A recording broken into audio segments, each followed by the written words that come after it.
You said there were 18 issues. No, 8, sorry. 8 issues. 8 issues. Yeah, sorry.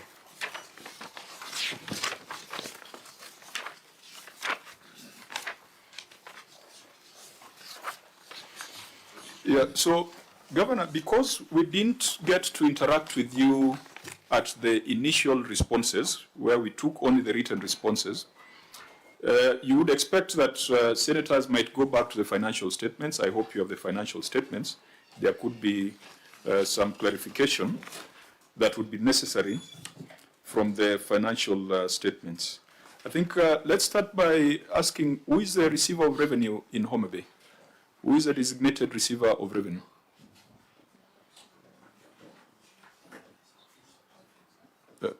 Governor? Thank you. This is Mr. Alphonse Wera, the Chief Officer Finance. The Chief Officer Finance. Yes. Then just the presentation of the financial statements, I see 2 signatories to it. But one is just a signature without a name, without an ISPAC member number. Is this a legitimate certification on the financial statements? And I hope you have furnished the governor with the detailed financial statements. It's extremely important. It's like going to church without a Bible. They're bringing it, Chairman. Yeah.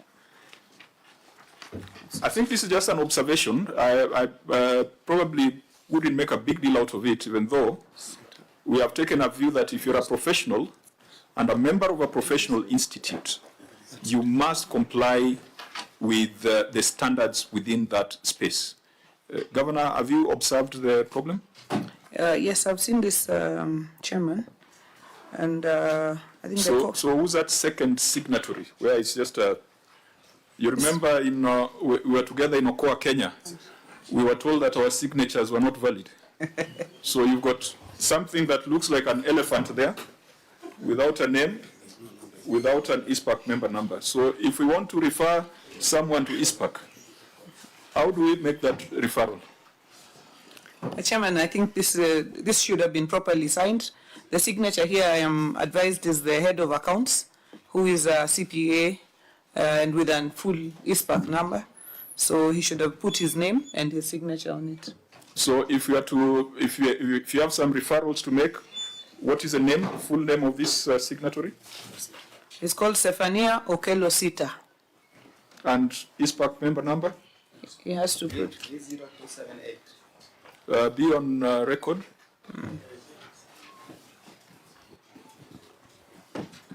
Thank you, Chair. 30278. Are you in good standing with the Institute? Yes, I do. If you continue signing financial statements without those details, you will cease to be in good standing. I hope you know what I mean. Noted, Chair. Yeah, and you had introduced that your people have PhDs and they are professors. So some of us are now starting to believe otherwise. Because if they are not confident enough to display their standing and who they are, then it is not good. Perhaps, Chair, what you should have done for neatness is to find out from him why then he uttered a document to the Senate in the manner that he did. Right. Because I mean, how do you explain that? He's here, he's giving us the number. How do you even know that he's the one making the governor knows first? Maybe that one can be confirmed by the Secretariat, the ISPAC number, whether he is active or is in good standing. There are 2 things that Chair needs to be confirmed, whether he is active and whether he is in good standing. And then number 2, we need to invoke the Public Audit Act. When an officer like Stephania Sita signs a very serious document that has financial statements that is not properly signed, then I think we should not recommend administrative action. I think this professional misconduct and should be written to the ISPAC for punishment. Because I can imagine this recklessness and dereliction of duty that has been done. So, Chair, unless Mr. Stephania Sita will tell us something unique that will avert our thinking in terms of signing this documentation, then the Public Audit Act and the necessary ISPAC, he must be punished accordingly. And I think, Chair, you have made ruling where even clerical errors, these matters have been referred to the ISPAC. So, Chair, I submit that as the Secretariat check on the ISPAC number of this gentleman, this matter must be taken up by ISPAC and, of course, cited for professional misconduct. I yield, Chair. Could we just go through the report and find out whether there are any other professional malpractices beyond the signatory ones? Then we can consolidate our case to ISPAC.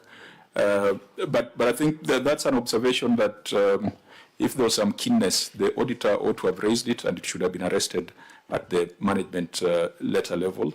We expect Homa Bay to do better because the stories of on-source revenue in Homa Bay, what we hear are stories of success. But let's look at the details.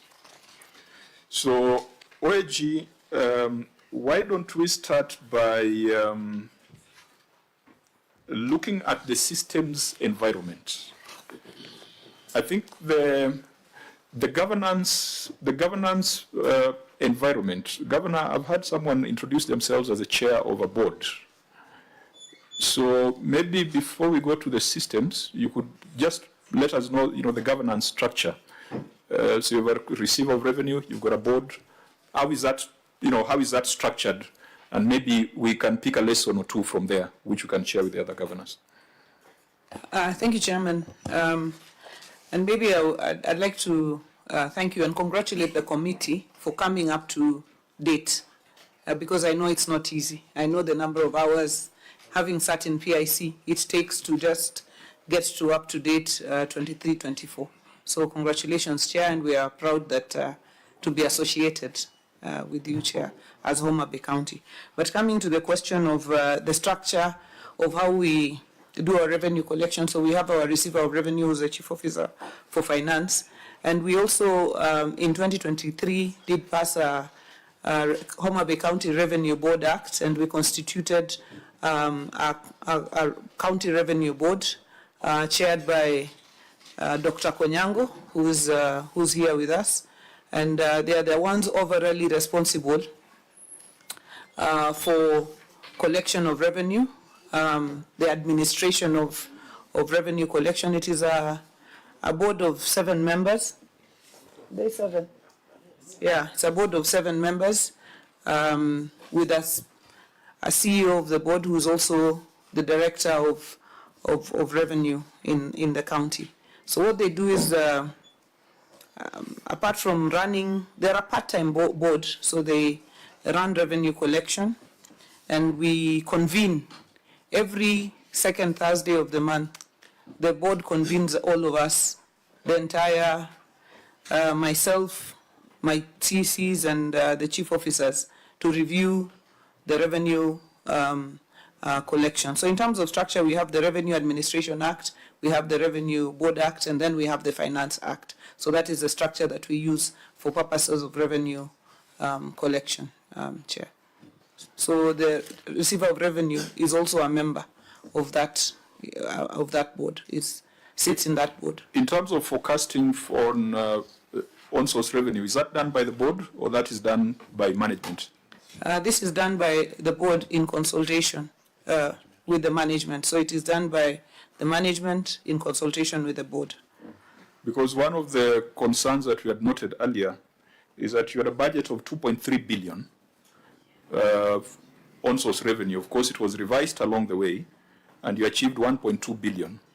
And the question that we've always had is that, do we overestimate on-source revenue so that we can balance some numbers, especially the fiscal responsibility numbers? What's the science of budgeting 2.3 and achieving 1.2? Yeah.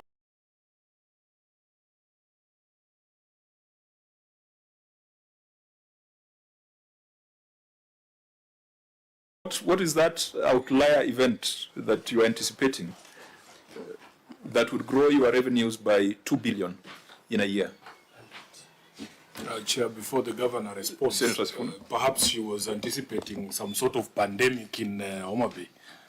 Because if you look at the numbers here, out of the 1.2 billion realized from as on source revenue, 841 million is from hospital charges. And that is very worrying to me because I'm wondering, why do you need a board? I thought that board is for revenue, is supposed to come up with creative ways to raise revenue for the entity governor. Just sitting there at level 4 and waiting for people to come and pay hospital fees is not very creative. And the people of this country have heard stories about how healthcare is supposed to be free. What happens, Governor, when we achieve true universal healthcare? The entire revenue model for Homa Bay will collapse. You may have noticed that the budget for hospital fees was 1.8 billion. I think that was the original budget, 1.8 billion. Yeah, so maybe, so what's a science around these numbers? Because there needs to be, if you're doing zero-based budget, you don't just wake up and plug in a number, put a number in the air. It must be aligned to certain factors. Chair, maybe. Senator Chorage, then the governor can answer.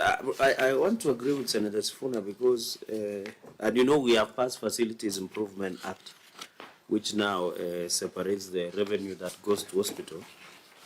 And I'm trying to look at the revenue streams of Homa Bay under receiver of revenue. Chair, apart from the revenue that are generated through the hospital, what is, maybe the fiscal analyst can tell us, Chair, what is the revenue potential of Homa Bay? That what is the revenue potential? Of course, as a county of endless potential, what is the revenue?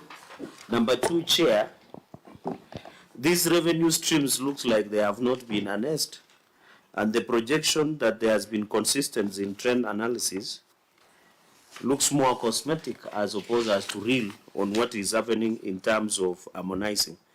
So, Governor, this board seems it, apart from just isolate the issue of revenue that is generated by the hospitals, give us what are the total revenue streams and this inconsistency between the financial years that Mr. Alphonse were as analyzed from financial year 2021, 2022, 2023, 2024, and I think up to 2023, 2024. So that would settle my mind. And maybe before Governor answers, Chair, with your indulgence, maybe the fiscal analyst, I don't know whether Salat is here, can give us. Salat is here. You can give us the revenue potential. OSR potential. OSR potential. Homa Bay has really surpassed this revenue potential. The revenue potential for Homa Bay is 1,024,200,000. So they have really surpassed the. Okay. So that assessment by the CRA indicators. So maybe on the other part, on the issue of revenue streams, maybe the governor can tell us and whether all the collection of revenue has been digitized, and whether they own the domain and who runs, or do they pay the agency fees in terms of the running and collection of revenue, whether it is automated, Chair, so that but we really want to know other revenue streams, Chair. I yield. Senator Katai. Thank you, Chair. I want to end on the question posed by Senator Sifuna. One would be interested to know now that we have a board in place which is supposed to oversee the administration of the revenue and so forth. So away from the area of the sector, which is coming out very significantly, which is collecting around 841 million, we have some other streams like market dues with very true collection. We have beach fee services, very true collection. So what is the safety story about this board? Okay. If you delete, if you are not considering any of the sector, I mean, other streams are almost like there's nothing being corrected from those other streams. Fine. The question, the last one by Senator Cherargei on systems, because it's a substantive audit issue, we can deal with it by referring to the audit report. But maybe just go back to the issues raised by the senators, and maybe we sound cynical because we are not used to success stories within the public finance space. The PBO is telling us that your revenue potential is 1 billion. You have exceeded it. I mean, it is a kind of, we should be congratulating you, but you need to prove to us those numbers.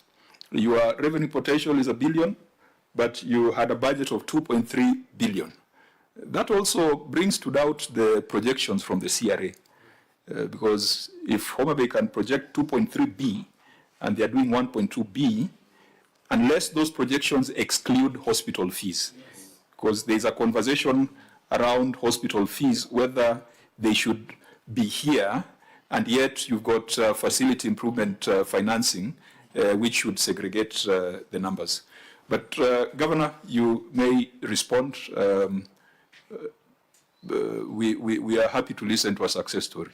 Thank you very much, Chairman, and I thank the senators for their questions. So Senator Sifuna said if we remove the health sector revenues, will our revenue model collapse? So first I'd like to state that when we came to Homa Bay in 2022-23, our revenue, inclusive of the health sector revenue, was 300, was it 200? Yeah, it was 234 million, which means that... Which financial year is that? That was 2019-20 or 2021-22. 2021-22. So starting from that point, inclusive of the revenue generated from healthcare, we wanted to see how to consolidate our revenue. The revenue... Accuracy, just on accuracy, Governor. Yeah. I thought the report has been done by Were. Why don't the Governor quote the exact figure, and it is here. This is on receiver of revenue 21-22. This is your receiver of revenue statements for financial year 20, but you have given analysis of 21-22. How much was it? 311,995,474. 21-22. Okay. And then in 22-23 is 859,454,023. And now in 2023-2024 is 1.2 billion 495,830. Thank you. Yeah, but it demonstrates what you're saying. So I think the point I was trying to make there is that inclusive of the healthcare revenue, the revenue was still performing very, very low. So one of the things we had to do within our facilities is to see also how do we consolidate the revenue, because this revenue goes back to provide healthcare to the people. So so in the first place, our revenue improvement plan had to include our health sector revenue, because we felt there was also something going on there that we could work together to improve. And that is why we moved it from the 311 and to 2022-2023. No, 2022-2023. It was 600 and 859. So Senator Sifuna, even working within what we have, even in terms of healthcare revenue, there has still been significant improvement even in that sector alone. And that improvement reflects then on the level of service within the facilities. Then coming to the other revenue streams, if you look at land rates, for example, actual revenues in 2022-2023 was 5.9 million, and then actual revenues in 2023-24 was 8.3 million. That is for land rates as an example. If you look at single business permits, in 2022-2023, there were 61,770,000. If you look at 2023-2024, we moved from 61 million to 99 million. And in 2024-2025, we are at 101 million. So we have, because of the revenue administration measures, including the board, we have had improvement, not just in the health revenue, but in all our revenue streams because of the order that has been created. Governor, you might be looking at there. a different document because mine is 64 million for 2022-2023 for single business permits. Yeah, the report.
Report that I have here is 61 million. What you have, these monies continue to come because people don't pay out of pocket, but they're paid, the insurance pays the facilities. NHIF pays, but SHARE pays even more now for facilities because the registration is higher. In terms of fish landing, Mr. Chairman, you're a fisherman yourself, and you know that it has been very, very difficult to harness a revenue stream like fish landing because people have been landing over the years for free. So these are streams that we are introducing, and we are working day and night with our beach management units to try and get them to help us to get these fish landing fees. So fish cess and fish landing are streams that have been nearly non-existent, but they are streams that we are harnessing slowly. But you know that with the protests that we had, it has been very, very difficult to introduce, taxes that did not exist well, because people are very, very jittery about paying new monies. But we are discussing constantly. Even when you look at the fish cess, it is some of the things that were very, very low, but we are growing them, and we are growing them slowly. But we have them as streams because we want to grow them. But you can't grow them alone. You can't be at the beaches and everywhere. You have to grow them in partnership with the beach management units. Those processes sometimes do take time. But Chairman, the point I was making is that overall... Maybe before you lose it, because as you have said, I'm a fisherman. This committee would not be the one to advocate that you put some tax for boats to land on beaches that existed even before Kenya became Kenya. But your receiver of revenue should have pointed you to a stream called beach service fee, which fetched 10.9 million, where there was a growth from 7 to 10.9. So I think the BMUs underassess. So the BMUs are paying something. Let the message not go out that the Senate is asking for enforcement of landing fees for boats. That will be, there'll be an uprising. Protecting yourself politically or Chair, first of all, of interest? Chair, first of all, Protect indigenous communities. the governor, Chairman, is more political protection as opposed to... Chair, I think the governor has, well, in a way outed you. Now we know that you're a fisherman. That you have interest to protect when it comes to landing fee. But I think the bigger question, Governor, is, Governor, Yes. I think the bigger question is, does it concern you and your government that 70% of your own source revenue comes from a single stream. You know, that should concern anyone. Whether or not that means you introduce fees in landing and whatever you're going to do, it must concern anyone that 70% of an entire county's own source revenue comes from one revenue stream. And are we that sick? That's the problem. Chair, on health, so that she can combine both. Apart from being concerned, you have said it's not out of pocket, but you are getting. Chair, I think 3 days ago or for last week we were with the ICT committee in Machakos, and they had a pending bill of 500 million from SHA. So what is the success rate? Because as under the arrangement, the wananchi are not supposed to be charged on outpatient. So you have made comparison between the NHIF and SHA. So how can you paint the picture on how this revenue will grow? Because if you are saying it is more significant after the reimburses from NHIF, there will be a great improvement through the social health authority. So can you paint that? And you know, Chair, we saw, and you know, we are judicially noticed that there were some of your facilities that they were being accused that they do not exist, but they receive remittances from SHA, and I think it became a national concern. So maybe put into us that perspective in terms of reimbursement from the Social Health Authority. But on the issue of whether they are sick, I think you should tell us whether is the facilities within Homa Bay serving only Homa Bay residents, or some of your neighbors from Kisumu and Kisii have immigrated, and therefore that is why you are getting more resources. Okay, Governor. Thank you, Chairman.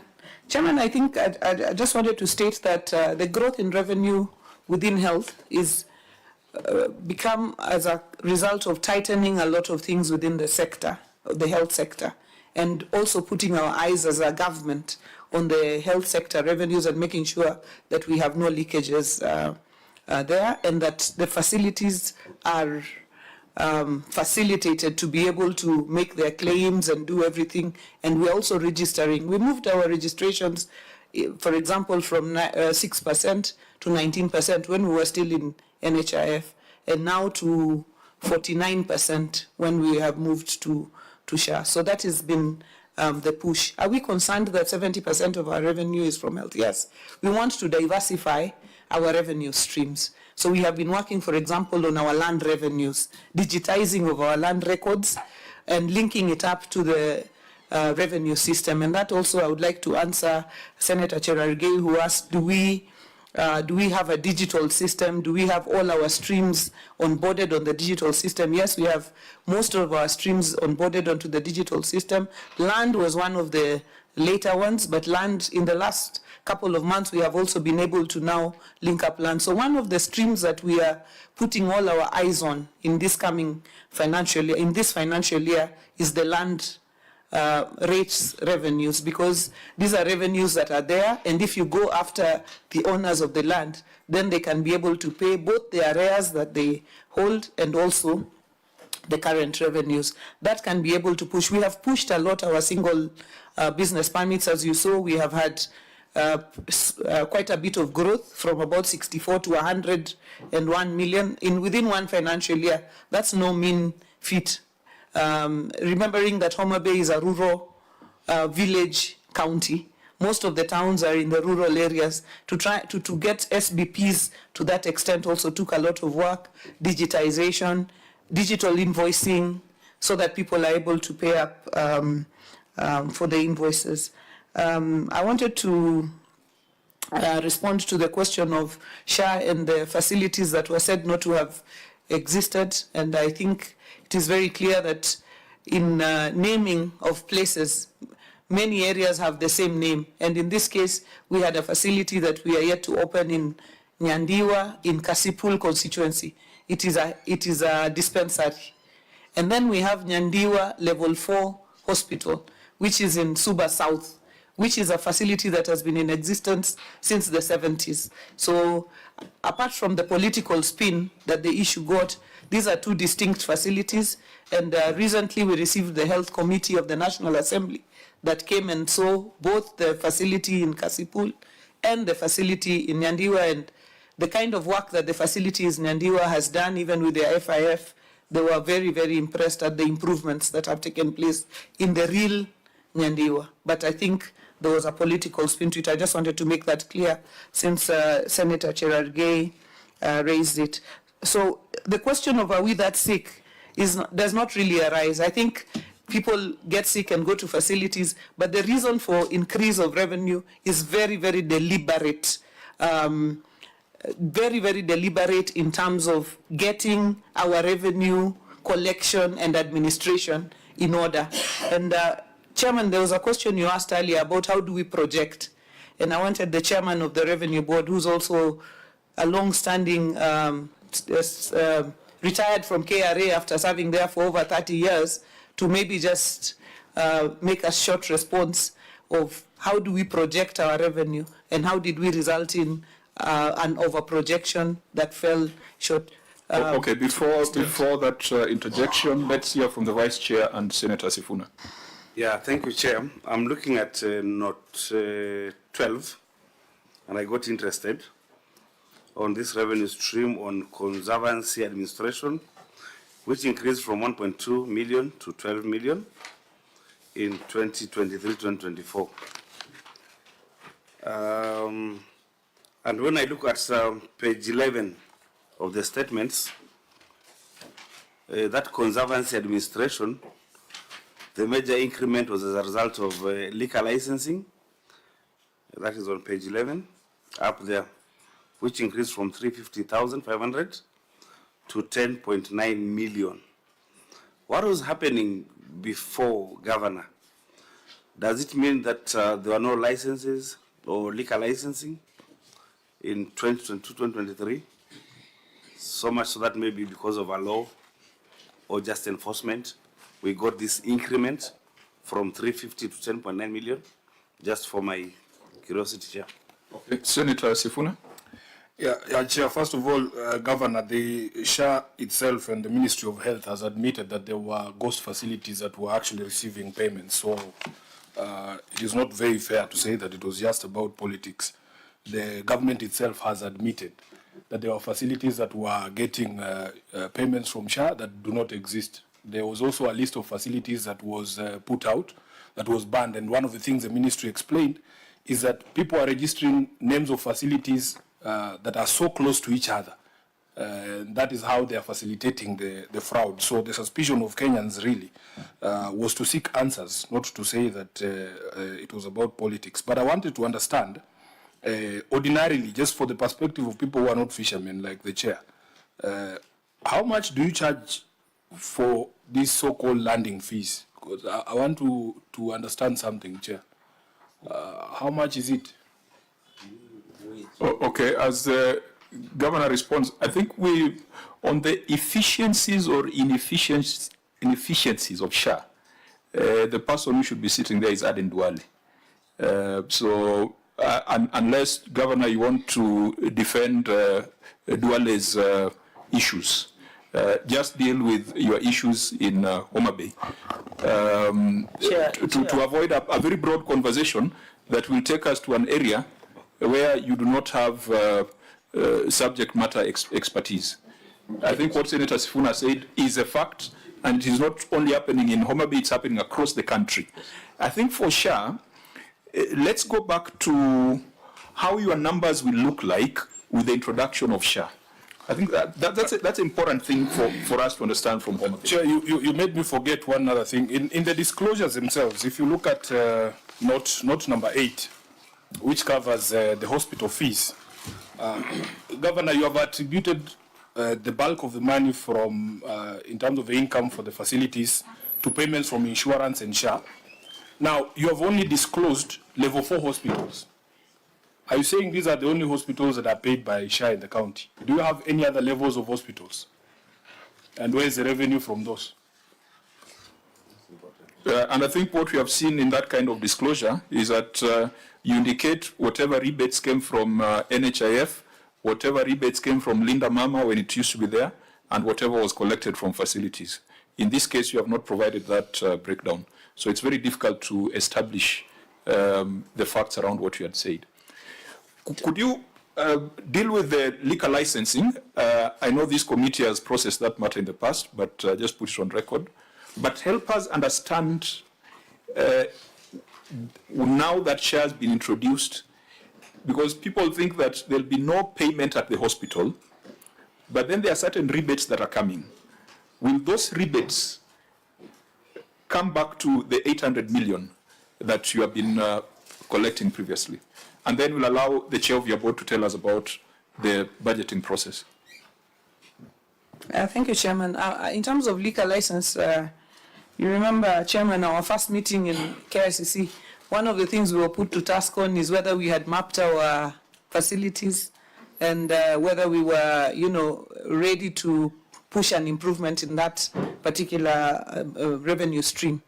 And we assured you that by the September of that year, we were going to have fully mapped our liquor facilities, and that was going to result in an improvement. So we mapped all our facilities, and we also mapped them to the system. So we have been able to push increase in liquor licensing by mapping all the liquor facilities, and also through the support by the Revenue Board and the reviews, the monthly reviews of what revenues we are receiving. That is what has resulted in that push. And that push is not just in liquor alone. If you look at the revenue streams, you will see that majority of them, just by leadership, monitoring, and efficient revenue management system and digitization, you're able to see much more revenues. Chair, we are not where we want to be in terms of revenue. We have room for improvement, and a lot of it. And we are daily working on that room for improvement. We are daily improving our revenue, and when we come back for 2024-25, you will see that a lot of the streams, again, we have moved further than where we were. In terms of the question of the levels of facilities that are receiving money, in 2023-24, we were on NHIF mostly, and NHIF was mostly giving money to level 4 facilities, with exception of Linda Mama, which was being given to facilities, lower level facilities that were charging. Now, with the SHA, now you have the reimbursement of the primary health care fund that is going to lower level facilities, and that's why we are saying lower level facilities are not expecting any money from the public. That is level 2 and 3, because they are getting the primary health care fund directly from SHA. So moving forward, Chairman, we have seen 2024-25, the revenues have actually gone higher. What has happened is out-of-pocket has reduced. And why has out-of-pocket reduced? It has been because of the, and I'm not speaking about for SHA generally. And the reason I also responded to the issue of Nyandiwa was I was responding to the specific Homa Bay question. And even the politics I was referring to was specific Homa Bay politics, not necessarily national politics in that sense. So what we have seen in 2024-25 is an increase. Why? Because and a reduction of out-of-pocket expenditure, but an increase in the amount of reimbursement. This is because SHA has removed the waiting period. The 2 months that you had to wait, the 60 days that you had to wait in NHIF. So if I arrive at a facility and I need to, spend 10,000, but my SHA for the whole year is 6,000, I will pay SHA for 6,000 and then I will receive treatment. So this has seen more people paying in the SHA, and therefore the amount of money that the hospitals are receiving in reimbursement has grown. And the amount of money people are spending on out-of-pocket has reduced.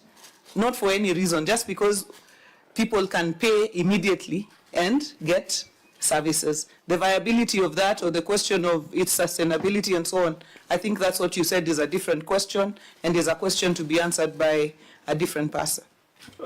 There's a capitation. Is it 9,000 on average? It is 900 shillings. So what does that mean? Is that what reverts back to the facility? Yes, that is paid to the facility on the Per basis. visit or annually? No, is it per quarter? It's per person annually. It's per person annually. Annually. Yeah. So is that equivalent to the reimbursement that you're talking about? Primary healthcare fund, yes, for the primary healthcare. So 900 per person annually means that you need 1 million people to make the 900 million that you're making now. A lot of the 900 million is based on SHIF. It's the insurance part where you conduct a surgery and one surgery will be 70,000, 100,000, even 200,000 sometimes. So a lot of that is in the category of the insurance, not of the primary healthcare fund. Okay. That is the level 4 and above. Senator Wambua? Chair, no, if this was answered when I was out, then it's okay, I'll get it from the Secretariat. But I'm just wondering, Chair, out of the disclosure, from the disclosure, the entire amount of money that is declared from the health sector as a source of revenue for the county, the entire amount comes from level 4. Is it to say then nothing was received from any other health sector facility? The entire amount to the cent comes from level 4. It's a good question. It was asked by Senator Sifuna. I think the governor has addressed it. That was Linda Mama from lower facilities. But what the governor has not accepted is that they ought to have broken this down. Receiver of revenue. Receiver of revenue, as a member of the institute, you know what the template requires. You ought to break this down so that we are able to see the components. What comes from out of pocket, what comes from the other insurance funds. Chair, thanks for bringing that up, because I personally don't believe that people of Homa Bay are not paying out of pocket. Our experience here in Nairobi is totally different. Maybe we need to benchmark. But because there is a ground person here, Chair, allow me to hear from the MCA there. If the sergeant at arms can give him the mic, I want to know his experience with his people there in his village. He can tell us his ward, whether really people are not paying out of pocket in Homa Bay. Because here in Nairobi, we are still having cases of people going to the facilities and being asked to pay money out of pocket, and it's not a small number. In his 10 years presidency, Honorable Mwai Kibaki never. Senator Sifuna, you'll allow me to give the directions. That's why I asked you, but you were busy. But we'll be careful not to mix what SHA ought to deliver globally versus the responsibility of Homa Bay County. Because I hear you, I feel you. You want to pick a sample, and we have seen there are issues around SHA. There are issues around SHA. And, but it is not for this governor to defend SHA, unless you became the government spokesperson. No, Chair, you know, when I was speaking, you were a bit distracted. You have framed it for us that we needed a breakdown, yes, to see what really is the situation. Because when the county claims that the bulk of this money is actually reimbursements from SHA, and we in our counties are having challenges, we have to interrogate. Maybe there's something we are doing wrong, or there's something that we can learn from Homa Bay. Was there SHA in this financial year, or this was NHIF? This was NHIF because SHA started in October, which would now became the financial year 2024, 2025. Correct. So what we're discussing now is NHIF. So this is NHIF. So and maybe the question is the NHIF outstanding reimbursements, whether they were received in full. Because I think that's a national problem for this particular financial year.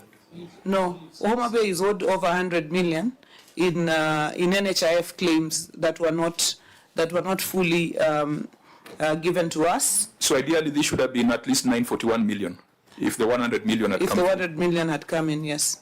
Okay, so members, I'm not defensive. I'm just drawing the line that these are numbers relating to NHIF, and SHA will be in this current financial year. Yeah, there was a discussion that happened prior to this meeting beginning, where we were suggesting that maybe we should let the vice chair chair today's meeting. I am increasingly getting convinced that you need to move to the next chair, because this is your home county and you might have biases that you might not even be aware of yourself. Because we want to learn. We want to learn from what Homa Bay is doing. The rosy picture that has been painted for us really it doesn't make any sense because we have different experiences in our counties. So when I request the MCA, he's here. Let him tell us his village, the one he represents, is what we are being told the situation that is obtaining on the ground. That is in order. And For the record, my vice chair is also the vice chair of ODM, so that is also not very useful. Can I chair? but Chair, I wanted to, Chair, Okay, order. I think let's get back to the issues. I wanted Governor? to be very clear that a big portion of the money that we are receiving is from insurance. People also pay out of pocket. That is also the situation. People also pay out of pocket. But if you compare it to the percentage that we receive from insurance, the percentage from insurance is way higher than what people are paying out of pocket, particularly in the financial year that we are speaking about, which was 2023-2024. But even now, people still pay out of pocket, but the percentage that is paid out of pocket, and this is not because of that the numbers are few. It is because that what people can afford to pay out of pocket is much less than what the insurance will reimburse. For example, if you have 1,000 people paying 1,000 shillings, and you compare it to just one procedure that is going to bring in 100,000, that is why the amount that is being paid from insurance is higher than the amount that is being paid out of pocket. And that is what we explained. And the amount of money that has been consolidated there should be broken down. Because in our financial reports every month, it is broken down as level 4 facilities by name. I don't know if we can get just a sample report that we receive at our revenue roundtable so that the senators can see it. It is the level 4 facilities. It is the other facilities, that is level 2 and 3. They are put under one line because there are many. And then it is public health revenue.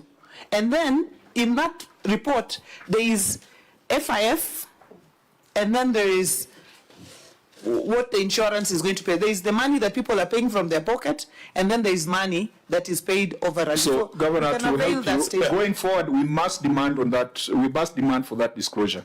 I think that's the reason why this question is arising, because we are used to seeing that breakdown in other county reports. Do you want the MCA to respond first? Or? Yes, he will, but I just make a comment on what she just said. You know, that which she says would have been given to us, if we had it, well, there will be no question.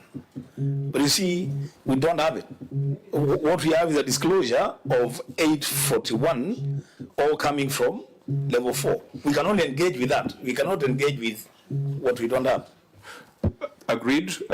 Governor, you get the point that disclosure ought to be there. And if it's available, just circulate it. I think it can help to allay some of the fears that we have. Chairman, we can share a sample of 1 month report as we receive it. We can send it to George. Send it to George. And he can circulate to the members. The facilities are listed. Then the level 3 facilities are lower level facilities are listed. Then the public health revenue is listed, and then it is broken down, and it is from all facilities. Okay. The Honorable Wanga, don't make a speech. Just deal with the question raised by Senator Sifuna, even though the governor seems to have touched on it. The question was whether Senator Sifuna just frame it precisely, or Wanga is a politician. He might start singing and making a speech. It's a yes or no. Are your people being asked to pay anything when they go to hospitals? It's that simple. Thank you, Honorable Chair. Because I've been given a conditional question, and you want me to say yes or no, the answer is yes.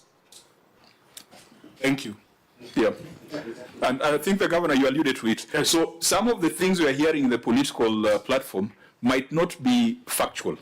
When you're told that when hospitali level 1 up to level 4 no usilipe chochote, but kwa ground things could be different. But since this system started in October, I think it is in this forthcoming financial year that we'll be able to get a better view on it. Now, we had said that the chair of the board was to help us to understand the budgeting process, but I want us to deal with a very specific issue on the system first, and then I'll ask the chair to speak after that. Chair, I have queued for some time. sorry, Senator I Cherargei. think you should not. Because the system question, you're the one who asked. Yes. That's why I wanted You to are doing respond. very well. You should not be intimidated since you are presiding over your county. But just avoid a few biases here and there. Chair, I just want to note number 11, higher of county assets. Governor, the higher of stadium, park and open spaces, you in 2023-2024, and I want to assume you came into power towards the end of September 2022-2023 after being sworn in. You raised 1,723,726, but in the previous financial year, you did not raise anything. What is the reason? That is page number 10, because I think there is a park called Senator Moses Kajwang. What is the park in Homa Bay? It's called Wenwa or Werwa. What was the name? Do you have a park? The MCA, Waka. No, I think put the question to the governor. No, apart from governor, when was Raila Odinga Stadium complete and become being used by the public? And then number 2, how many park do you have, as in wildlife park or any other? And these open spaces, what do you mean by open spaces? Does it include the what do we call, the auditorium where people were watching Chan matches? Because in the previous year you collected 0, but in the following year you collected 1.7 million. It is your financials. So what is the challenge? Dr. Lelegwe, Senator. Chair, on the same questions on performance, I've noted at note 11, not note 11, but under note 11 of financial statement says agricultural produce road fee has declined from 24 million to 12 million in 2023-2024 financial year. And fairly, when I look at all your revenue streams, this is clearly an outlier, decreasing your revenue at cess. And assess on page 8, that's not 1.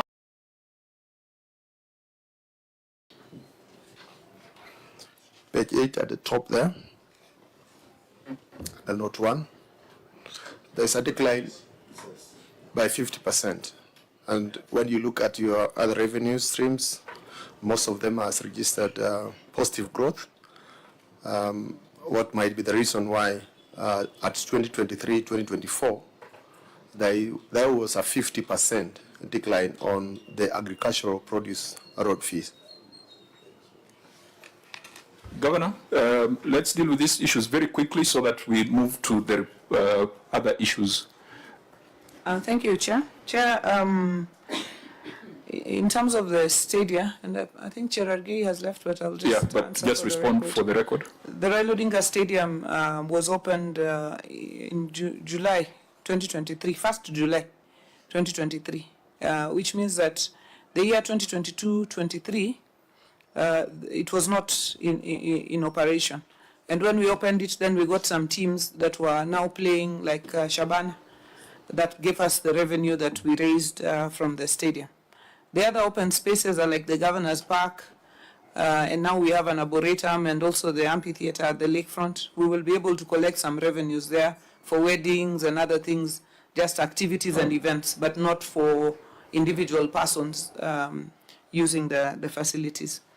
In terms of the agricultural produce road fee, a lot of the... The question by Cherargei was in the 2022-2023, there is zero collection. That is note number 11, page 10 on your ROR. But there were other stadiums. There was no stadium. The stadium was not complete. There was no park, there was nothing. There was no park, animal park, you don't have? No, animal is different, Chair, Senator Cherargei.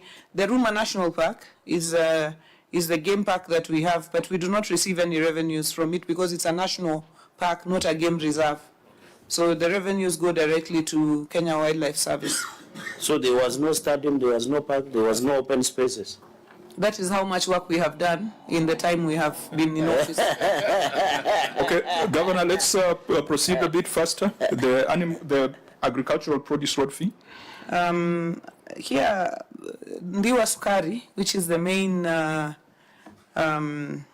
producer of cess, was closed for a while for repairs, and therefore we lost quite a bit of cess in between. And we also had Kibos that was taking sugarcane from Homa Bay to Kisumu, and they also left during that time. So that is the reason that we had the decline in the agricultural monies. Thank you. Honorable members, I want to request that we look at the systems environment, wrap this up, and then go to the issues in the main executive report. Auditor General, you had an observation on systems environment, and I think you had indicated that there's something that has not been resolved. Very quickly, can you read your findings? As the Auditor General takes us to anomalies in the revenue collection and management system, the issues raised and evaluation role, we'll take note of the responses. This is a matter that should be kept in view because we have looked at the detailed response. So it's something that the auditor will report on in the subsequent audit. But let's deal with anomalies in the revenue collection and management system. Yeah, thank you, Chair. Anomalies in the revenue collection and the management system. The county government of Homa Bay procured a craft biller system for revenue collection and management from the local vendor through a contract signed on 26th May 2023. However, audit of the system conducted in October 2024 revealed the following anomalies. 1. Error handling had not been hardened. Overly informative errors messages were revealed to users. An attempt to generate receipts returned on error messages with SQL code and revealed that the details of the database and the database management system used by the system. The information revealed that makes the systems an indication that the system vulnerability to attack malicious users and hackers. Could I guide that you go straight to paragraph 7 because that is where the outstanding matter is. Yeah, thank you, Chair, for guidance. Paragraph 7, that's page 6 of the financial statements. A review of the contract between the county government of Homa Bay and the vendor revealed that the contract did not specify the contract period and did not provide for the payments of 5% commission on revenue collected, which is paid to the contractor every month. In addition, the contract price was Kenya shilling 28,289,179, including the VAT, with the payment structured in 3 phases: 30% upon submission of the draft report, 40% upon submission of the unacceptable draft report, and 30% upon submission and approval of the final report. Although no reports were provided for audit verification on the phases of the development of the project, the vendor sent a letter reminding the county government to pay an outstanding invoices, warning that the delay could lead to a service disruption as they will shut down the systems on April 12, 2024. Yeah, in the circumstances, the security, integrity, reliability of the revenue collection and the management system and the value for money of the payments made to the vendor could not be confirmed. Okay, Governor, your response, there are 7 paragraphs there, which we had looked at your response, but if you could narrow down on the paragraph where you are responding to 7, the issue of the 5% commission on revenue collected, which was not supported by the contract. I think that's the outstanding issue in that entire audit finding. Thank you, Chairman. The management would like to state that the contract of automation of revenue collection and management system provides for payment of commission of 5% of revenue collected as indicated in the Appendix C of the contract. The addendum to the contract provides for a contract duration of 5 years that is renewable, subject to performance review, as set out in the service level agreement. The Appendix 6J, Contract on Automation of Revenue Collection and Management System, and Appendix 6K, addendum to the I'm not contract sure, agreement. Chair, if I'm following where the governor is reading. Page 9 of 10. Response, this one, Page 9 of 10. page 9, yes. Yeah. Number 7. The Also get us appendices on are the red one. annex, Chair. The red one. I think it's here. The annex, Chair. 7 what?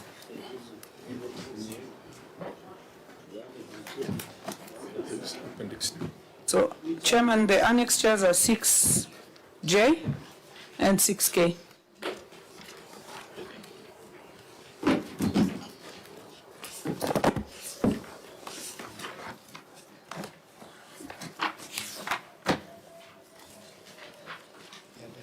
So 6J has the contract on automation of revenue collection and management system and addendum to contract agreement. When was the addendum signed, Governor? I want to ask the attorney to please respond to that. Thank you very much, Chair. The addendum is the one that appears at 6K. That was done on the 3rd of July, 2023. Should be the last document on the bigger bundle, file 1 out of 1, appendix 1 to 6K. Chair, is the last document. If this was available as at 3rd of July 2023, why was it not provided to the Auditor General?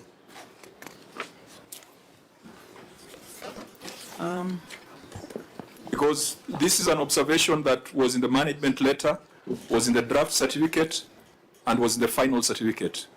Why should this Senate believe that this addendum was not backdated or initiated just to close an audit finding? Governor? Chairman, the 5% charge is on the contract. Which page? The last page of the contract. It's highlighted there. In the addendum or No. in the main contract? In the main contract. Which is 6J. The last pages are ineligible. You can't But if read you, them. I think there's a section that is highlighted, Chair. You know, Governor, this would be very simple. The auditor raised this and it found its way all the way to the Senate. Where were these contracts when the auditor was asking these questions? Because he says you are paying 5% to a system vendor, but that is not captured anywhere in the contract. And if it was available, I would believe that your receiver of revenue would have just furnished the OAG with this information. And The risk we run is now processing information that could be doctored for all that we know. Chair, you know the county attorney is a person that I know personally and have a lot of respect for. I do not doubt his ability as a lawyer. In fact, for full disclosure, he has represented the party that I ran before he joined the county government of. So I am sure he knows that there are terms that go to the root of a contract, and there would be no excuse for those terms to be left out of the main contract and then subsumed in an addendum. That doesn't make sense to me. Governor, you have said there's a reference to the 5% in the main contract. I'm still struggling. I don't know if my colleagues have the documents are likely unclear. Could you look at the last page of the contract where there is a table? There's a long table that goes all the way to licenses and permits, disputes. The very last page, Chairman. We are there. I don't know whether members have a better copy, but this is a version I have. Chair, that is why I wanted to move that this document be struck out, because it's not readable. They are not legible. They are not legible. And Chair, from what we know from Oba Bay, it doesn't come out very well, Chair, because nothing is readable, and the county attorney is here.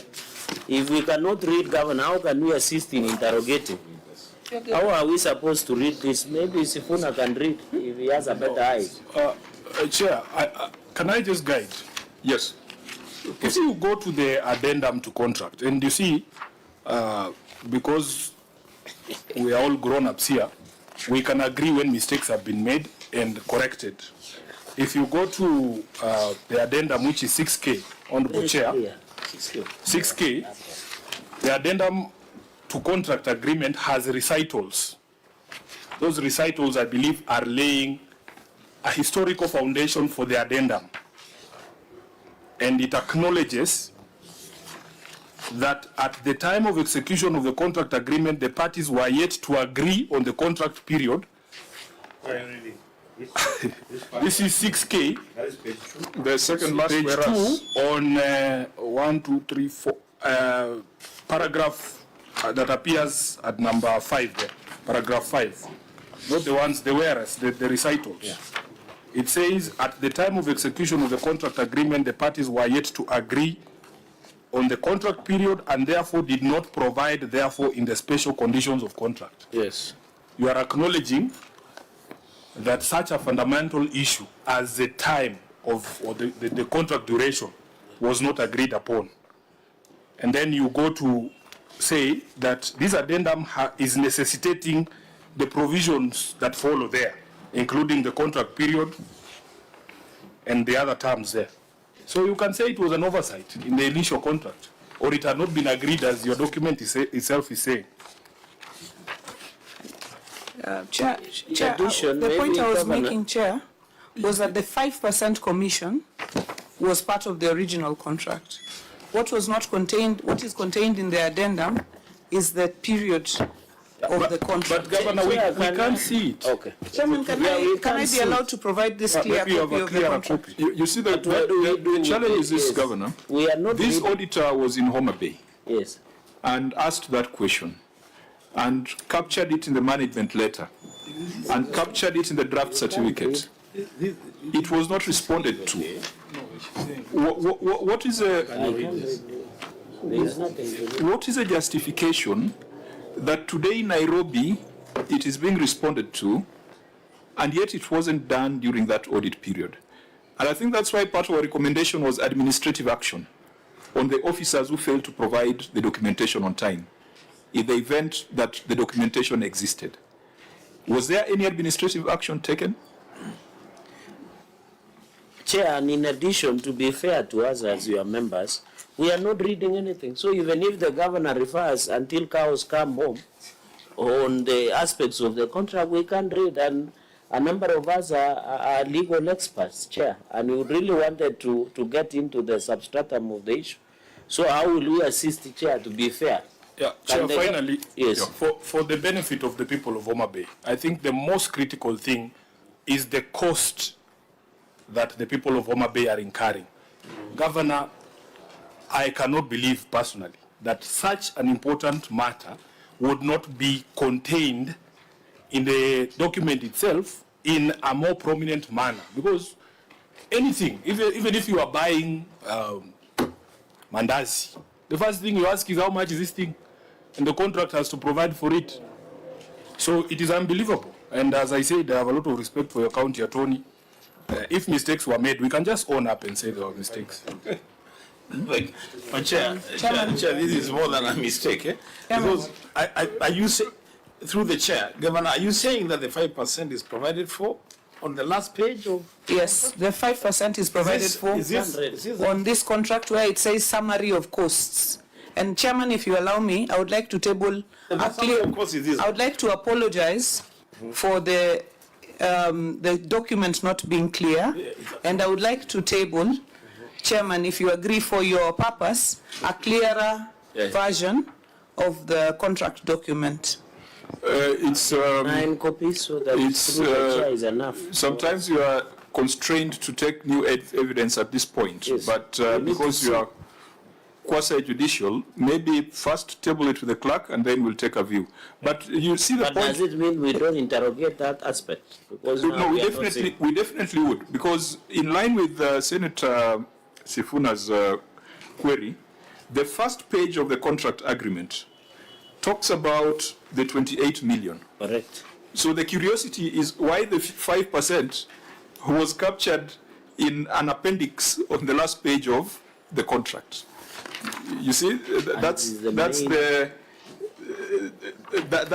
a reason for curiosity. Yes. That this could have been an afterthought or this could have been an insertion to an original contract that wasn't there. And that is why the Auditor General asked that question, and it was not answered when the Auditor General was in Homa Bay. Chairman, I want to say that, and this is under oath in the House here, that if the figure had not been part of the main contract, it would not be in anybody's interest to insert it and then say it is part of the original contract. So it was there, Chairman, but the reason it wasn't provided, I want to agree with the committee that the document should have been provided to the auditors in full, including the addendum, so that we did not have to raise this issue here. And Chairman, I want to assure you that whoever did not provide the document, we will take administrative action against them. Governor, unfortunately, we have taken your copy of the document. Yes. And the beauty with this agreement is that it is signed on every page. Governor, if you look at the signatures on the previous page and the ones on this last page that you're now providing, they don't look the same. They have been signed by different people, and yet the people who have signed from the beginning are consistent. What is the explanation there? Just look at the previous page, Appendix B.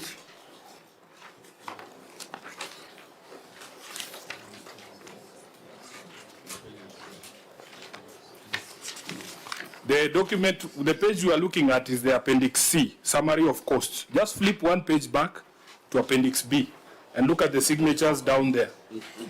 Go back as many pages as you want.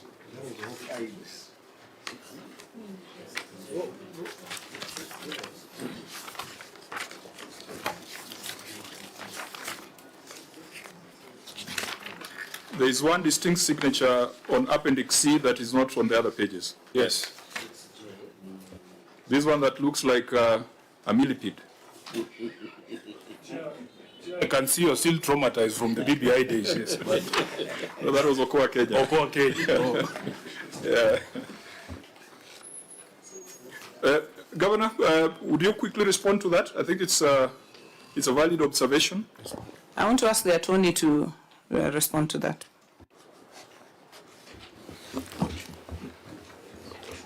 Thank you very much, Chair. Chair, I just want to make reference to the document that is annexed at 6J, which is the contract on automation of revenue collection and management system. So, Chair, if you go to that document on page 2, you will see what constitutes the contract. And from the word go, you will see that at part C, whereas the amount of the contract is stated there at part C. But it goes ahead at paragraph 1, now therefore, that the following documents attached here shall be deemed to form an integral part of this contract. So it lists them, and it goes to number C, the appendices. Now on the appendices, number 1 is terms of reference, number 2 is the key experts, and appendix C is reimbursable cost estimates. So appendix A, B, and C constitute part of this contract. Now, what Her Excellency is referring to, and where there is a 5%, is appendix C. Now, if you go to the second last page of that document, it lists now the appendixes. Number B is the key experts, then the last page is the breakdown of contract prices. Now, it lists the amount of money, and at paragraph 3, maybe it is just because it's not clear, it says the transaction fee, and on the right side of the column, it says 5%. So these appendices were part of the original contract, so that there is no confusion, Chair. The last document, the one that is dated 3rd of July, the appendix, the addendum to contract, the addendum to contract is specific to the term. Chair, if you look at we are with you on the same page. We are with you yes, on that. Yes. The observation is Appendix C. Yes. And Appendix B has got different signatories.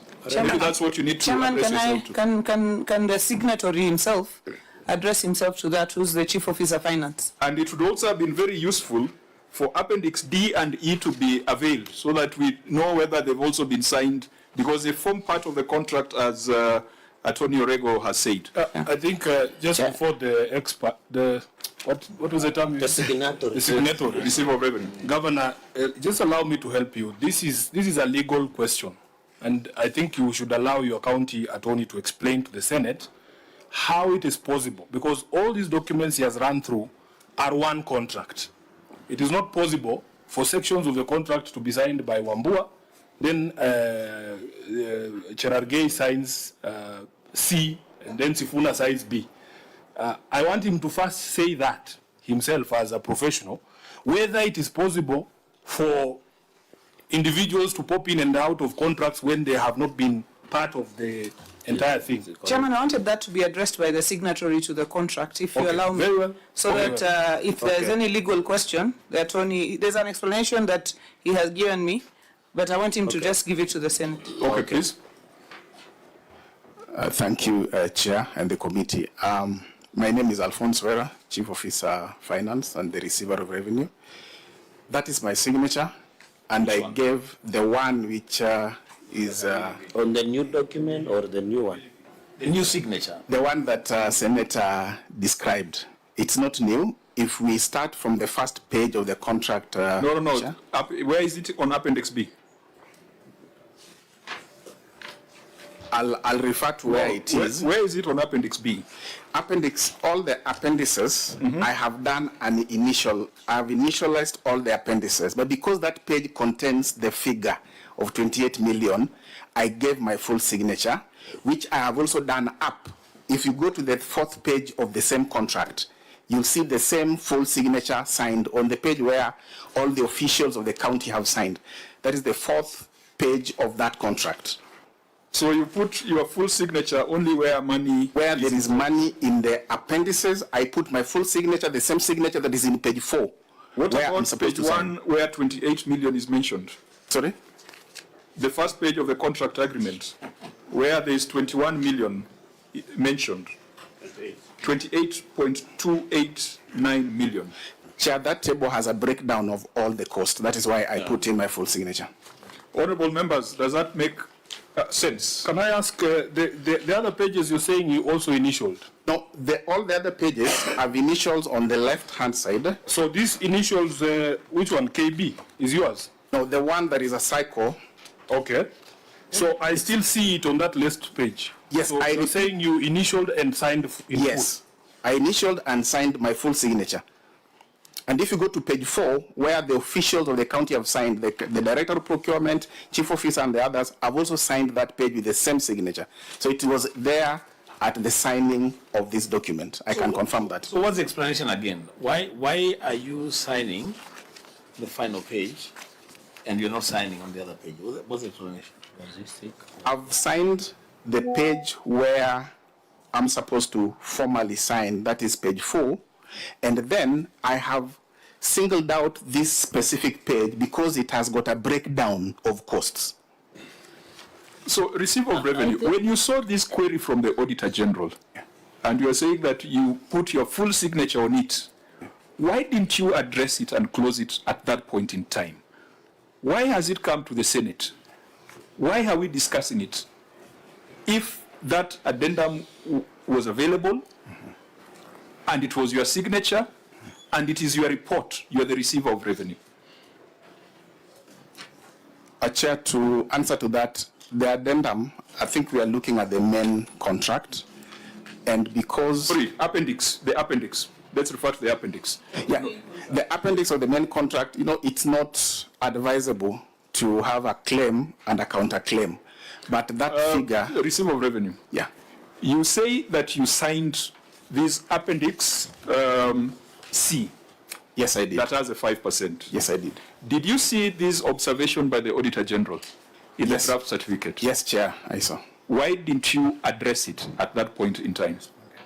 We did address and responded to it, Chair. So how did it end up in the Senate and in the public domain? Because the auditor was not satisfied. Perhaps for the reasons that the committee is presenting now. So, honourable members, Chair, perhaps you need to perhaps you need to provide context for why members grow suspicious of such presentation before the Senate.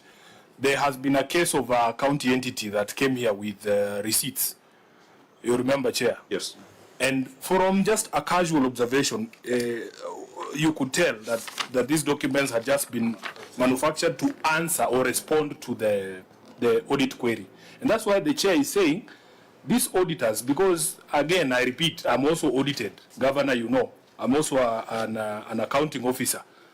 There is no way the auditor can ask the Honorable Kawino to produce a document, then he refuses to produce, and then he shows up with the document at the Senate. So, Auditor General, do you go through the same process you go with me? At the party of mine is more robust because we sit down with you, you do management letters, there are exit meetings. Why can't you have these issues cleared during the point of audit? Sure. I'll indicate you too. Yeah, thank you to the Chair. Of course, the audit process.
The same from the entry meeting. And inclusive of the VAT.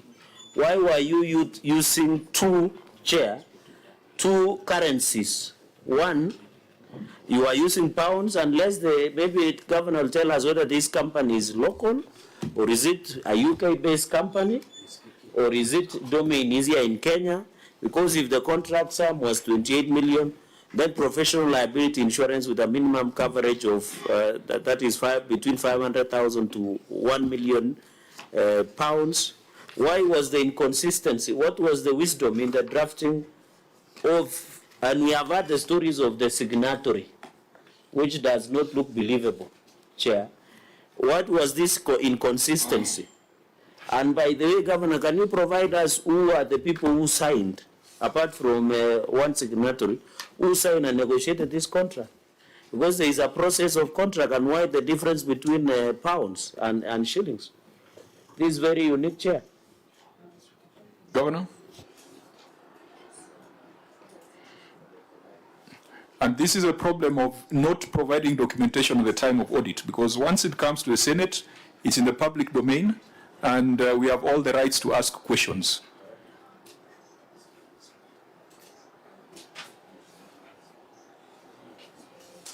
Chairman, I think we have, on the issue of the signature, I think it has been answered to the best of our knowledge. Not necessarily to the satisfaction of the committee. To the best of our knowledge, by the person who signed the contract. And Chairman, for the contract to be executed, you have to pay the service provider this amount. And Alphonse will be responding to what kind of amount it is. And even just looking at it practically, for the service provider to sign a contract without us, indicating what kind of percentage we will be paying them also, would not make sense even to the provider themselves. And that is why I want to, submit that this part of the amount or the percentage of money was part of that original contract. And I do this, Chairman, in good faith and under oath. I want to ask the attorney to respond to the figures that have been provided, the provisional liability figures that have been provided in pounds. Thank you very much, Chair. In respect of paragraph 24.1, the insurance coverage against the risk shall be as follows. So it's the professional liability insurance with a minimum coverage of any occurrence at $500,000 and any one period of insurance at $1 million. In dollars or pounds? It's actually in dollars. Is it dollars? It's actually $1 million. And we are struggling, Wakili, with all what you have brought before us. They are not legible. And we are not superhuman. The figure is $500,000, and in one period a maximum of $1 million. Those are the figures. These are the terms. Ordinarily, these are provided for by insurance companies. So that in terms of exposure, that is what they usually provide for. I agree with the principle, but, yes. But what was the wisdom in having in different? You are bringing us to IPP. You remember the story of independent power producers, and you are in Parliament, where Kenyans were questioning, why are you buying power through IPP agreements in dollars? So that is my only concern. And she was the chair of finance and in the last session. Because in that case, AG, what you have done, you have really fully taken care of the insurer. Yes. But you have exposed. And the changes in terms of currency will keep changing every minute, even if you go to next year. And I should believe that if we are worried about the currency, this actually protects the county more, because the dollar ideally will be more stable than the shilling, looking at past rates. So in terms of cover, the shilling has been stable at 120, 130 for the last. Yes, but the point is noted. When we're doing our next set, I think we'll put in shillings. But the problem usually with these documents is that sometimes you find that there's standard documents that are used from PPOA. But the point, I think, is well taken. But the intention was to prevent and protect the county government from losses. Were you there when this contract was negotiated and executed? No, I did the addendum. I did the addendum. Then there is an inconsistency that governor said, so you are not there. There was another county attorney. Yes, at the time I wasn't there. But if you are not there, why did you say in addendum that that Senator Sifuna had pointed out, your indulgence chair? Yes. And were areas at the time of execution of the contract agreement, the parties were yet to agree on the contract period and therefore did not provide therefore in special conditions. So had you been aware of the original contract? Actually, through the chair, if you look at the contract at 14.1, it provides that the contract period will be agreed upon. Now, when the contract was signed at the time, that was not done. So you will see that in the addendum, that now that is executed by me, because now I had joined in July of 2023. It now provides for what should have been put in 14.1 under the special conditions. So we are provided now for the period of the contract. That is actually the basis of the addendum. In 24.1, it says... 14.1. I'm talking about 24.1 on the insurance cover. Yes. It says at any one period of insurance. So what did that mean? Yes, so because 2028? Yeah, no, because this is a multiple year contract every financial year. So because you take a cover each and every year for the that's what it refers to. So why did you indicate that it's 12 months, or you use the financial year? It's one financial year. Every insurance. But you have said one period, and the interpretation of one period and one financial year are 2 words apart to a killing. It's one insurance period. Can you take an oath? Because now, Chair, the Wakil is trying to be clever by half. I think we'll take a view. There's been, I think there's some inconsistencies that as a committee we must apply our minds to. And this is a self-inflicted problem, Governor, because you didn't need to come with these contracts to the Senate if you would have provided them to the Auditor General. And it is inviting more questions which puts a lot of doubt on the contractual agreement here. To allow Senator Cherargei to close, and then we quantify what this 5% is. I mean, how much has it been on an annual basis? This arrangement of automation of all source revenue in Homa Bay, I'm not comfortable. It looks like the people of Homa Bay have been ripped off. So I request that we step down this question, we assess as the committee to see if there was value in terms of this use of this system and this contract. Because we need even to invite the company.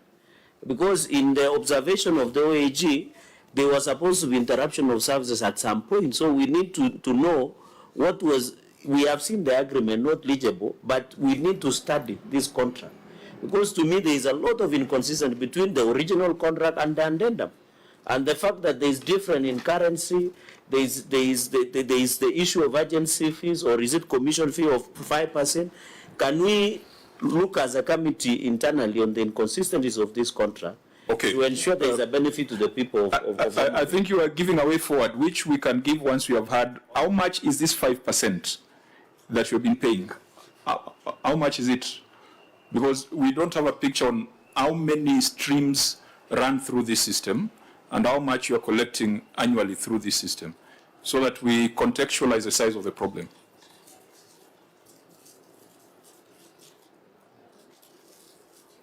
Did you get my question? How much are you collecting through the system annually? Yes, Chair. We have, I can talk about an average of about 2 million. Only 2 million goes through the system? No, I'm saying that this 5%, because we collect... No, start with what you collect. We collect between, depending on the month, we collect between 16 million to 34 million. Annually? That is off medical income. FIF, the bigger portion of our income is not part of what is considered, because it is not being collected using this system. So we are other income outside the public health and medical service income, which ranges between 16 million to around 36 or so million. And in a month where we are collecting the SBP, that is a single business permit, it can go up to 60 million. So averagely it's around 2 million over the regular period of collection. That is per month. CEO, you know you are giving too much information, which is going to land you into problems. Chairman, just tell us, in a year, Chairman, how much passes through the system? Yeah. Is this 5% monthly or this is annual? It's monthly. It is monthly. Chairman, it is 5% on the monies that we raise. So what CEO needs to do is just to work out how much money passes through the system, yes, and what is 5% of it. So I think that is what he needs to, just give him a few minutes, Chairman, your indulgence, to work out that amount, and then just give the figure. But Chairman, I wanted to say from what Senator Cherargei said, that to say that the people of Homa Bay are being ripped off from this system, I feel, Chairman, is inflammatory in the sense that nothing on the issues we are discussing have spoken to ripping off of the people of Homa Bay. No, I think, Governor, that was his opinion. As a chair, I will give the way forward. Thank you, Chair. Yeah, let's just allow him to also hold an opinion. Chair, the Governor, before Senator... No, you have stated your opinion. There is no need to... No, it's not about opinion. It's about facts. Yes. So you are on record. Chair, if you wanted an opinion, we could do a literature class. But you know, facts are stubborn. They are provided. You have made the point. Yes. Allow Senator Wambua to also make his point. You know, we've been in this committee for a while now, and you know I hardly ever agree with Senator Cherargei on a lot of issues. But on this matter, I think I want to propose, Chair, and I know you're going to give that way forward, we step down this interrogation on this contract. Because, Chair, if you realize, it's like we are carrying out the audit here. We are doing the audit here. They are calculating the figures here. They are taking us through the signatures here. Chair, this should not be happening here. The documents that we have, it's very difficult for us to engage on the basis of the documents that we have. They are hardly legible. So, Chair, I would propose that we step this down and engage on this at a later date thoroughly. As to whether there are reports or not, Cherargei is only accountable to his own statements. Thank you. Yeah, no, I mean, he has a right to express himself, whether it's facts or opinion. ROR, you have the number, or we can proceed and we come back to this later? Well, if you're struggling, then what we'll do, this is a matter that will then, there are two elements to it. Keeping it in view. He has a figure. Okay, proceed. For the financial year, we are looking at that is 17,962,251. That was 23-24 for that financial year. Yeah.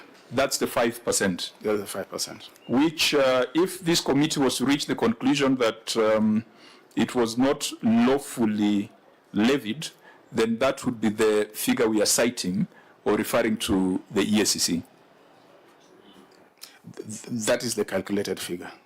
Okay, honorable members, let's. I've had two requests that we stand down this particular matter. We will consult with the Auditor General on this, and perhaps internally, so that we consider which direction we are giving this, because we started with the documents that were not legible. We started with an auditor who had been in the county for several months and was not provided with these documents. So I will agree with Senator Wambua and Senator Cherargei to the extent that we give this matter further consideration. Now, there are a few other issues in the ROR where we will take the written responses. I think a substantive matter was on the valuation role. We have taken note of your response, particularly the legislative changes at the national level that have posed a challenge to county governments. I think it's also a matter that we shall keep in view. I want to, for purposes of time, request that we go to the report on the executive.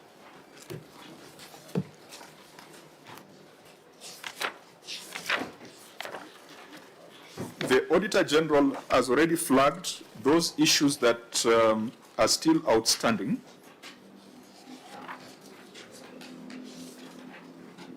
And on the report of the executive, we will start with pending accounts payable.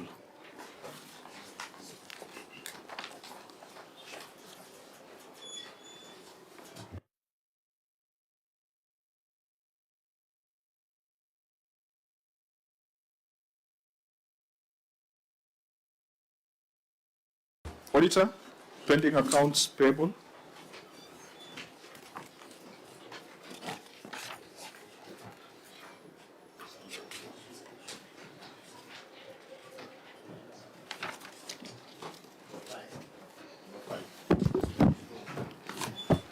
Yeah, thank you, Chair.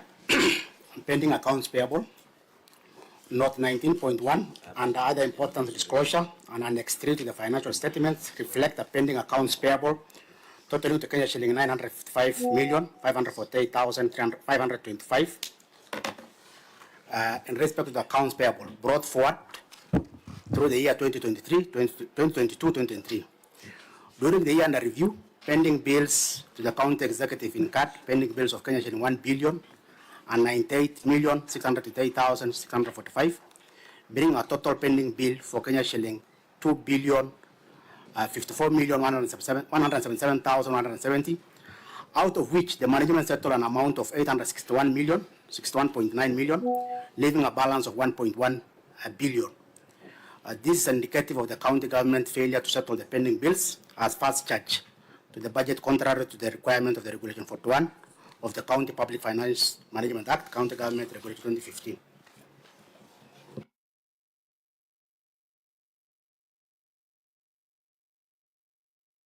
Now, as I said earlier, the Senate made certain recommendations, and the recommendation on pending bills was generic across the 47 counties because there was a motion that the House adopted that would guide counties in treatment of pending bills. So you might find that our recommendation was fairly generic because it applied to all the 47 counties. It is a very lengthy recommendation, so we don't need to read it. verbatim. Let me just ask the governor to respond on the action taken. Thank you, Chairman. Homa Bay County has undertaken significant measures to address pending bills and has established an active payment plan in collaboration with the Office of the Controller of Budget, which prioritizes pending bills as a first charge on available resources. The pending bills for financial year 2023-2024 were not fully settled due to limited fiscal space during the period. However, under the payment plan for financial year 24-25, the county has disbursed a total of 620,478,914 between July 2024 and June 2025. The county government remains committed to settling the outstanding balance of 571,788,903 in accordance with the approved payment plan outlined below. First quarter 2025-2026, 38,986,223. Second quarter 25-26, 135,600,200. Third quarter 2025-2026, 147,256,324. And in the fourth quarter, 101,256,300. And in financial year 2026-2027, 148,689,846. We have appendices there. 5A, pending bills. 5B, outstanding bills of 571,788,903. And 5C, pending bills paid of 620,478,914. Thank you, Chair. Governor, in your appendices, is there any that does an aging analysis of the outstanding bills?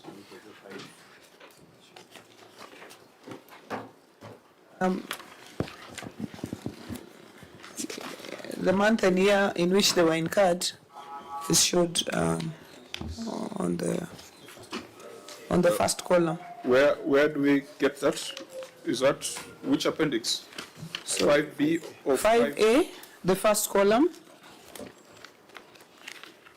5B has an aging analysis,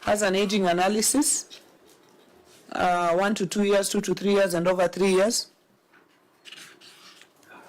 5C. So 5A is a payment plan. That is a list of pending bills. 5A. But the header there is pending bills payment plan. Yeah. So it's a payment plan. It's a payment plan. It's a list and a plan. Then 5B is what is outstanding after paying what is in 5A. Yes, 571,788. Okay. So of this outstanding pending bill list, just want to see the aging. Is there a way of telling the age of whatever remains of the 571 million? Yes. Or there's a date of the LPO, LSO contract number. There is a summary on the first page that shows those that are under 1 year, 1 to 2 years, 2 to 3 years, and over 3 years.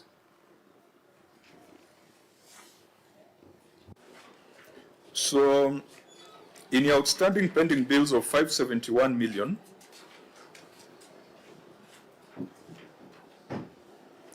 only 1% is over 3 years. 7.8 million. That's 1%. Those are the eligible bills, not the ones that are claimed. The ones that are claimed are many, but the ones that were tasked as eligible. So you have another list of ineligible pending bills. There is ineligible pending bills, yes, under the report that we received from the task force that we put together. This has been availed to the contractors. So why are we, if they are ineligible through your processes, why are they still in our books? They are not in our books, no. It is a separate list. I'm just mentioning this because of you mentioned earlier about the pressure and the petitions that you had received. That's why I was mentioning that.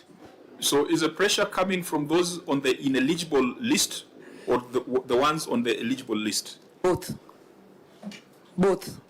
There are those who feel strongly that they submitted bills, but they know, they have been informed that they are ineligible. So both groups continue to put pressure. If you as head of a government, using whatever systems, you have gone through this process and said that X is a list of ineligible bills, which other institution can change that position? The vetting process ended there. So, because, you know, these things must be brought to a close. If it is ineligible through your processes, and maybe you need to describe what that process was, because you cannot carry ineligible bills and have them hanging in the air for 3-4 years. In this financial year, Auditor General, we have moved to accrual from cash basis, and therefore pending bills will be treated in a different manner. Do we expect the county of Homa Bay to carry the ineligible bills in the balance sheet? Maybe share this requires some guidance, because if they have confirmed and it hasn't been indicated that it's ineligible, and probably even the contractor has not provided the required, there's a process they have gone through in terms of even confirming the work they have done, or maybe even the documentations. So that brings the issue of the separations, because how do you bring them as payable if probably the documentation itself is also missing? Or maybe the vetting process has confirmed that the work has not also been done, because it's a process that has been done by the management. Yeah, so Chair, can I say something about these pending bills before Senator? I thought this matter had been canvassed at Kitale High Court, that the people who should only verify, and I wish the governor was listening, and it's good the county attorney is here.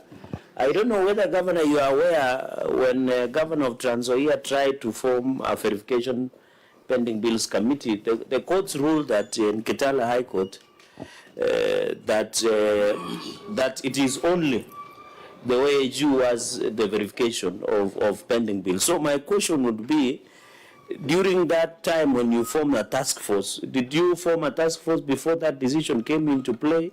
And now that you have indicated the eligible and eligible pending bills, how many in that task force report, if you could be kind enough to provide us a copy, and tell this committee which are eligible pending bills and eligible pending bills, and whether the OAG was involved in the task force report in terms of verification of the pending bills. And I would like to know whether your county attorney did advise you on the implications of that decision. Because I think the OAG, Muriuki, you still maintain that you are the only constitutional recognized body that you can only verify. So on these account payables, through the chair, on these accountable payables on pending bills, were you capturing what you from the raw data that were provided through financial statements that the entity provided, or what was the essence? That because the governor now is saying there is a report they did and they were paying as per that report, yet in the OAG report, where is the nexus? Maybe the OAG can go first and then the governor through the chair. Okay. Yeah, so let's understand the process and then confirm whether it's in line with the court ruling in Kitale. So, but that should be described by the governor, isn't it? Whether the OAG participated in the entire process. In the verification. Yeah. OAG? Sure, we didn't participate through the vetting of those pending bills, especially for the contractors. Okay. Governor, what was the process that you instituted? Yeah. Chair, we, as many counties did, we did institute a task force, which I appointed and gazetted, that made a public call in the newspapers for anybody who had pending bills to submit.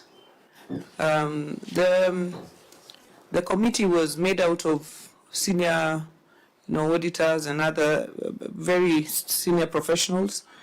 All the contractors submitted their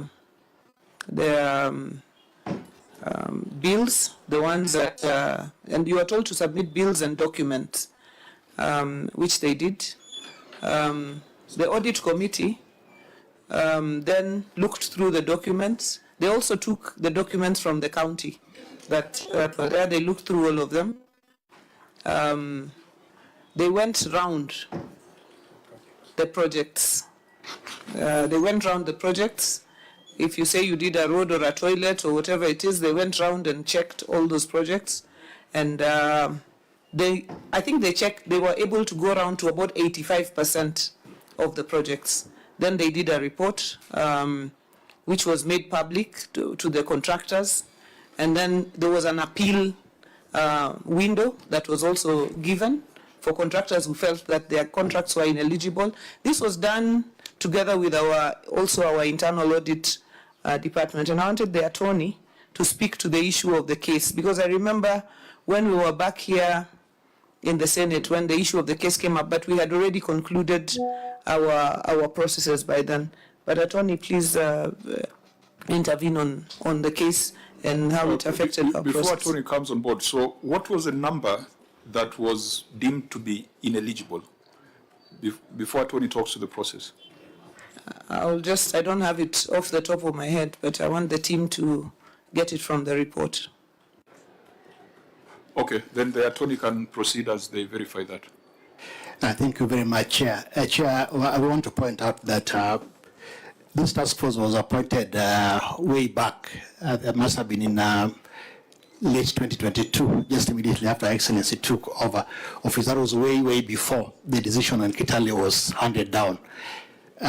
Chair, even after the decision in Kitale was handed down, Chair, when we were here before you last year, I think, we had a debate on this matter as well. And Chair, you remember the direction was that, yes, what the court in Kitale said was that the issue of verification as to the viability of bills lies with the audit process.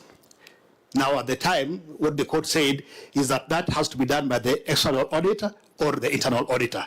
Now, our process, and in fact, by the time, the reason why we are delayed in implementing that process at the time was that we were of the view that perhaps now our internal auditor needs to now take it to the OAG. But we got the advisory from here that we could be able to complete that process based on the report that was done by our internal audit department, Chair. That was the process that we went through from a legal point of view, interpreting the decision in Kitale. So, do you have the figure for what was ineligible? Yes, Chairman. What was ineligible was 1,094,796. 1,094,796.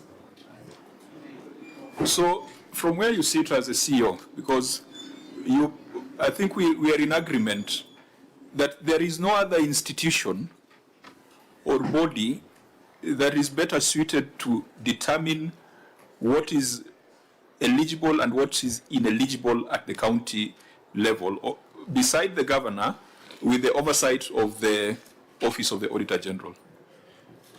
So why are we still having this conversation over the 1 billion if your processes have established that they are not valid claims?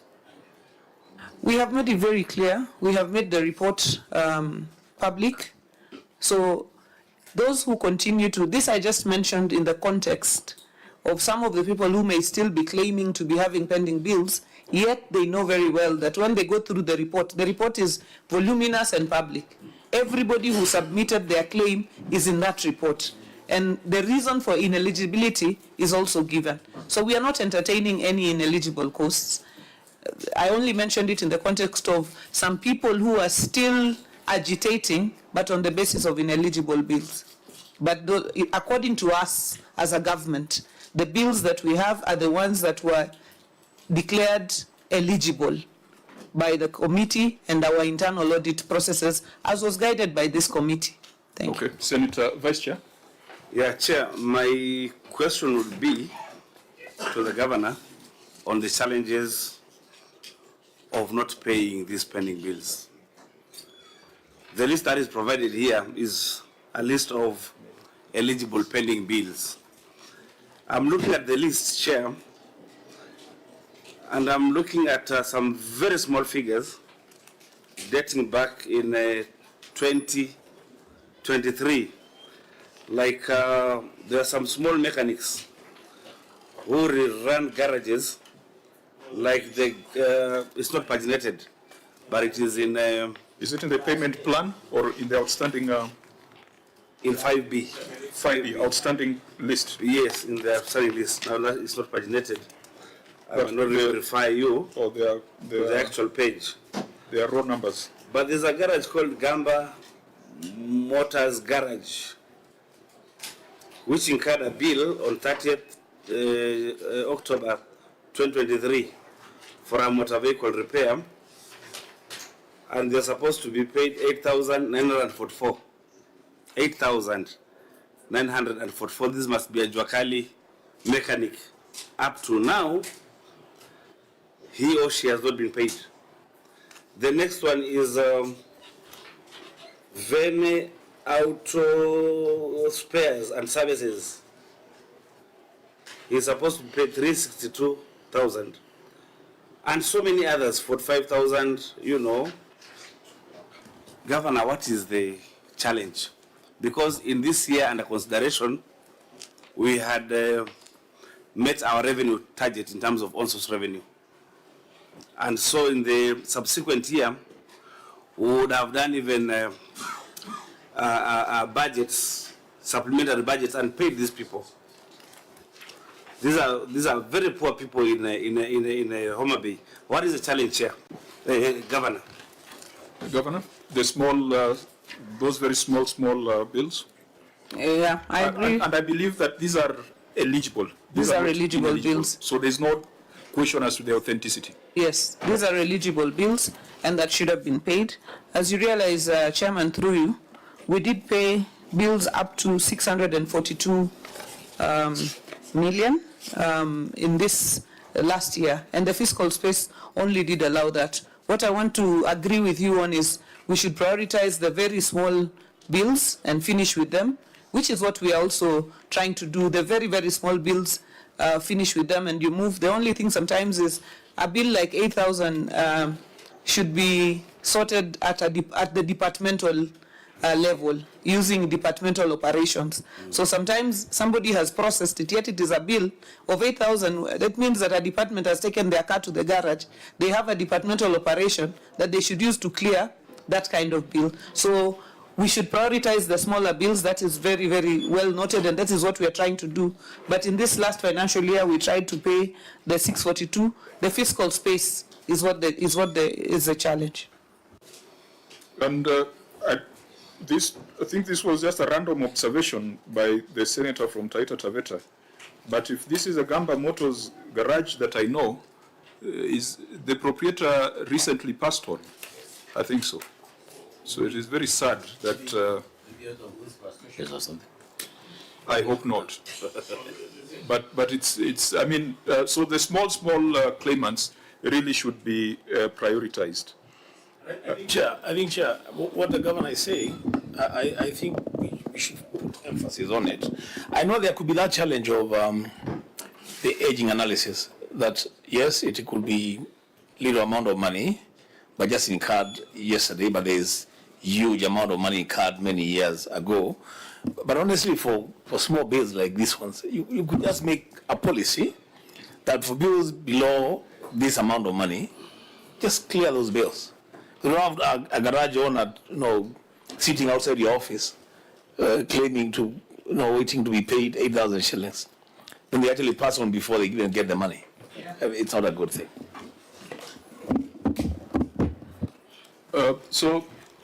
Senator Weston, Senator Cherargei?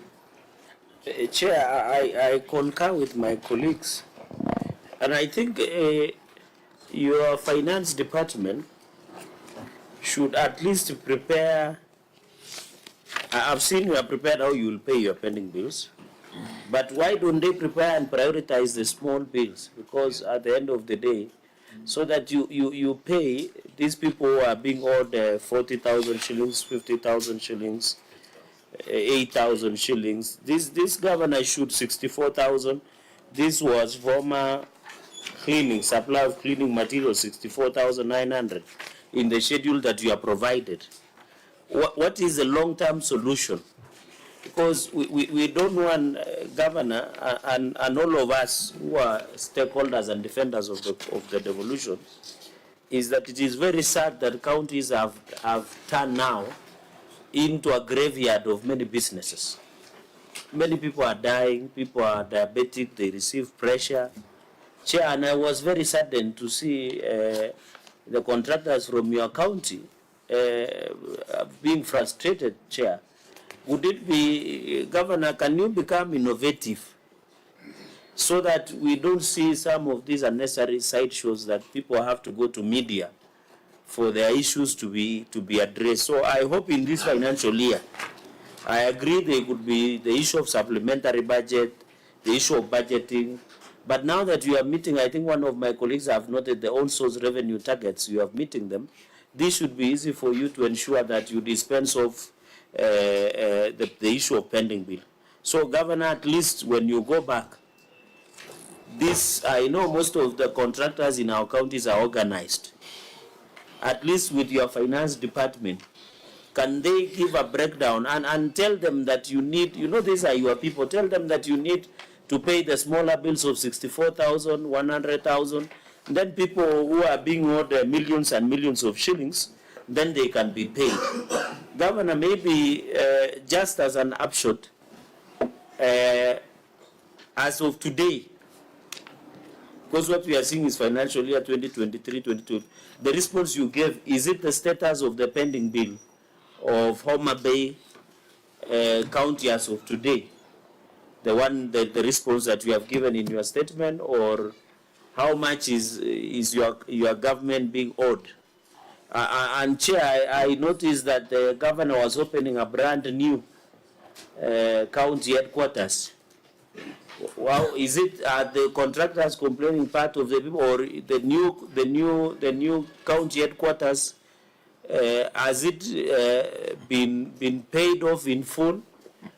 Because I really want to know the difference, because we are trying to bring the comparison between, was it Akuba, the man who used to become sick when he was supposed to appear before PAC, but you see him in BBI rallies dancing like never before.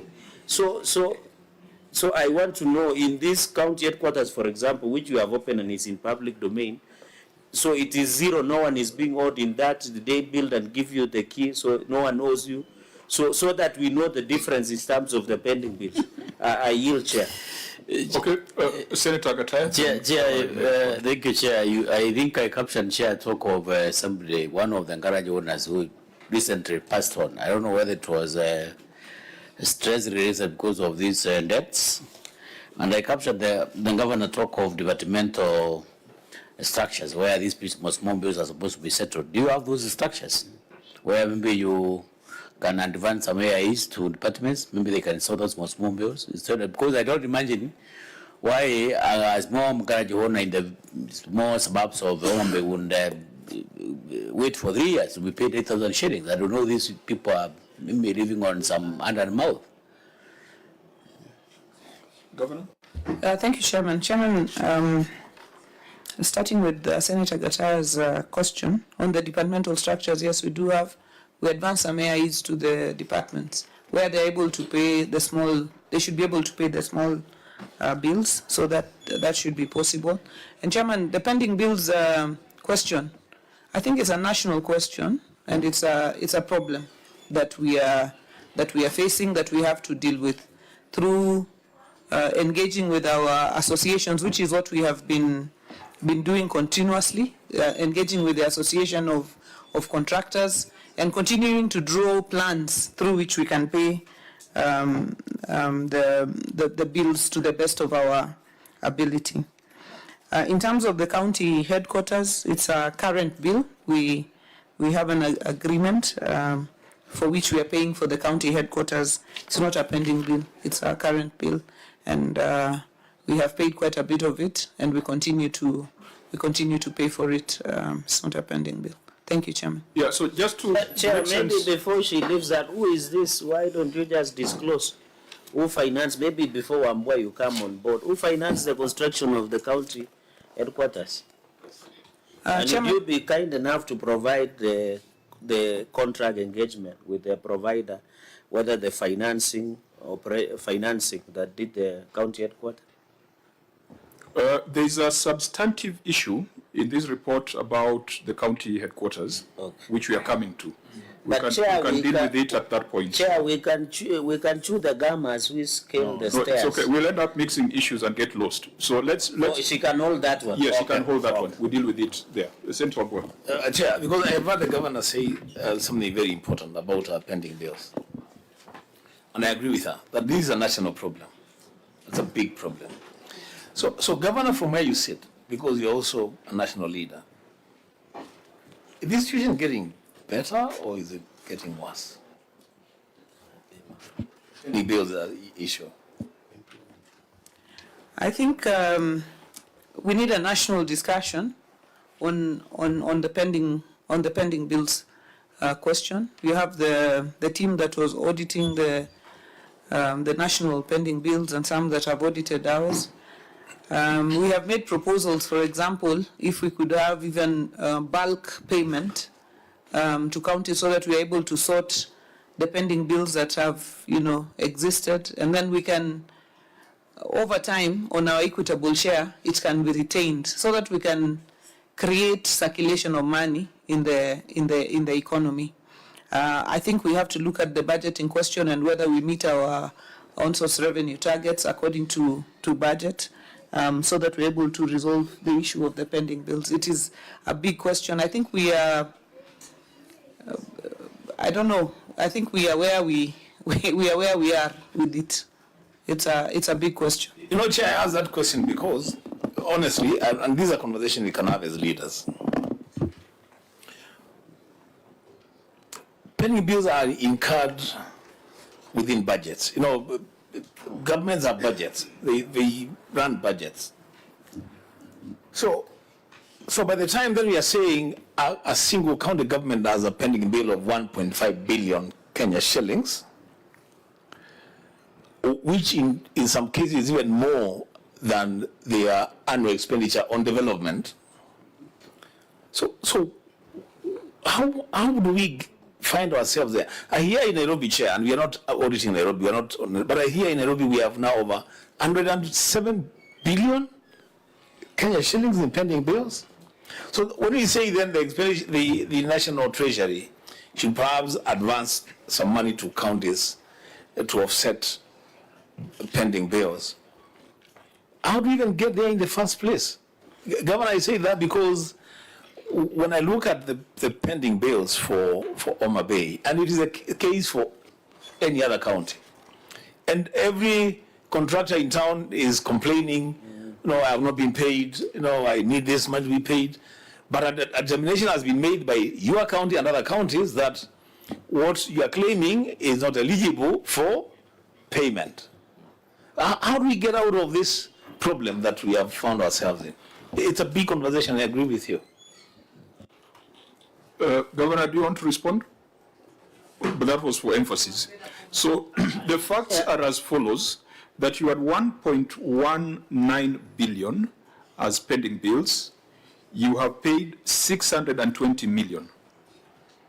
620 million. Auditor General, that's verifiable, that they have settled 620 million out of the 1.19 billion. Yes, Chair, that's verifiable. So that leaves a balance of 571 million. Yes. And you have a payment plan for that runs into 5 quarters. Why 5 quarters and not 4 quarters? We were looking at the fiscal space in the year 25-26, and we were able to accommodate all of it, less 148 million. So we will accommodate 148 million in the first quarter of 26-27. Thank you, Chair. How do you provide certainty to the suppliers? Because so how do I know if I've got a pending bill, whether I'll be paid in the financial year 2026-2027 or in the first quarter of 2025-2026? How do you manage that? Because perhaps that is part of the problem that is causing some agitation. Nobody knows when theirs will be paid, yet you acknowledge that they are going to be paid. What we're going to do with this payment plan, according to how we've agreed with the controller of budget, is on an aging basis for their bills, so that we finish with the ones that we had earlier as we go to the ones that we had later. That is the arrangement that we have, and we have provided even the names of the contractors to the controller of budget, the specifics. Because the document-headed payment plan is not really a payment plan. It's a listing of all the pending bills, starting with a very curious figure of 450 million, 450 million. You've seen that as bank overdraft for salary. So the question is, how much of this relates to statutory deductions, SACCOs, KRA? We don't owe KRA, apart from that salary that we owe the bank. We don't owe savings and credit cooperatives. Yeah, I was just saying that, Chairman, we are up to date on our KRA payments. Maybe, Chair, if I'm just to ask, is it possible to know, in terms of disaggregating the pending bills, which ones are from operations and which ones are from development expenditure? Is it possible to have that disaggregation? And then number two, do we have any staff payables, like loans deducted but not remitted to the third parties? Number three, Governor, there are ineligible pending bills, quite some substantial amount. 1 billion. 1 billion.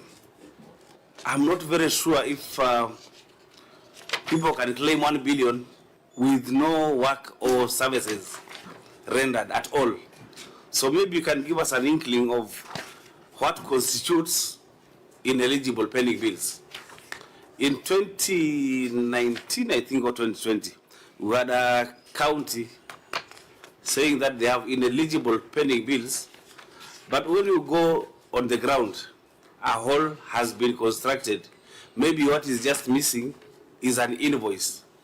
An invoice can miss because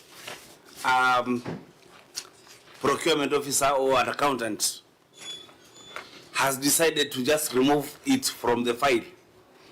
Did you give them opportunity maybe for reconstruction of those documents or of the files, so that if a building has been done, a project has been done to the specifications, and it is there for use by the poor of Homa Bay, then that person can be paid that bill? Thank you, Chair. On the Vice Chair, for example, thank you for bringing that up, Governor. If a road was done in 2021, 22, or 22, 23, and that road somewhere in Kaspul, there has been heavy rains, so they put maram and what have you. But when your committee, verification pending committee, visited the road, the grass has overgrown because the rains have been heavy, it has been swept off. And you know, members of National Assembly where you serve sometimes are mischievous. They have put their billboard to say this road is being done by Kera. You are contracted. How do you prove such? Because for some people or some of your businessmen, for example, in your county, Homa Bay, the county of endless potential, to claim 1 billion that you have given us and zero, was it 1 billion and something, and some cents, or to come up and say we are being owed by the county government of Homa Bay 1 billion plus. Governor, did it at some point strike you as, did it not disturb you? Or what was the basis of the report, as the Vice Chair has asked? Is it because maybe an invoice was missing, or when your people went on the ground? For example, you have sub-county road engineers that are supervisors, or there were no reports, or there were no certificates of completion. What constituted your committee for saying 1 billion is ineligible? Was it, what is it, Chair, so that we can get the picture? Thank you. Governor, a brief response. Thank you, Chairman. In terms of what constituted ineligible bills, A big part of it was legal, where we had a company like, I think, Nyauke & Co. claiming about 150 million. But when we looked at the committee looked at the cases, no appearances were entered by the lawyers. The cases were lost. So a lot of those were considered ineligible. When it came to projects, when the committee went round, they didn't stop at a road being washed. They asked the community, when was the last time this road was done? And they just asked around, and this was a very independent committee from us. They asked, the non-people said, no, we've never seen any tractor on this road. And you found contractors providing 2, 3, 4 contractors providing the same picture of a excavator at site. It is provided for this road, it is provided for that road, it is provided for the next road. So when the committee was looking through, they showed us, when they were presenting this report, some of this evidence that was provided by contractors. They were just the same evidence being provided for 3, 4, 5 roads, showing that there was already a problem with some of those. So they were very thorough. And when they called out on the newspaper, you know, people came and brought all my. So when you asked for any evidence, some did not have any evidence of having done any work. And also when you went to the ground, there was no work. There was a case where a contractor even took the committee to a GAF, a toilet I had built using GAF during that time, and they said, this is the toilet that I built. But they could, when they asked, they could see clearly that it wasn't a county government project then. So, Chairman, those were the committees. And then the contractors were provided with an opportunity then to appeal, you know, to come back and say, I really did this project because of A, B, C, D. But now where there was completely no documentation, there was nothing else, no legs for the contracts to stand on for us to pay. Otherwise, we would still be back before you, Chairman, without legs to stand on for making payments, because the auditor would still flag them out. I think the position of the Senate is that where counties have gone through a process, particularly where the internal audit is involved, and maybe with some oversight from the Office of the Auditor General, and established that certain claims are ineligible for various reasons. In fact, we had said, why can't those files be forwarded to DCI? Because isn't that an offense? It is. Isn't it? Why are we treating it as if it's business as usual? If someone is going to claim they built a toilet that the member of National Assembly built, isn't that criminal? So it should not just be talking about striking off 1,094,000.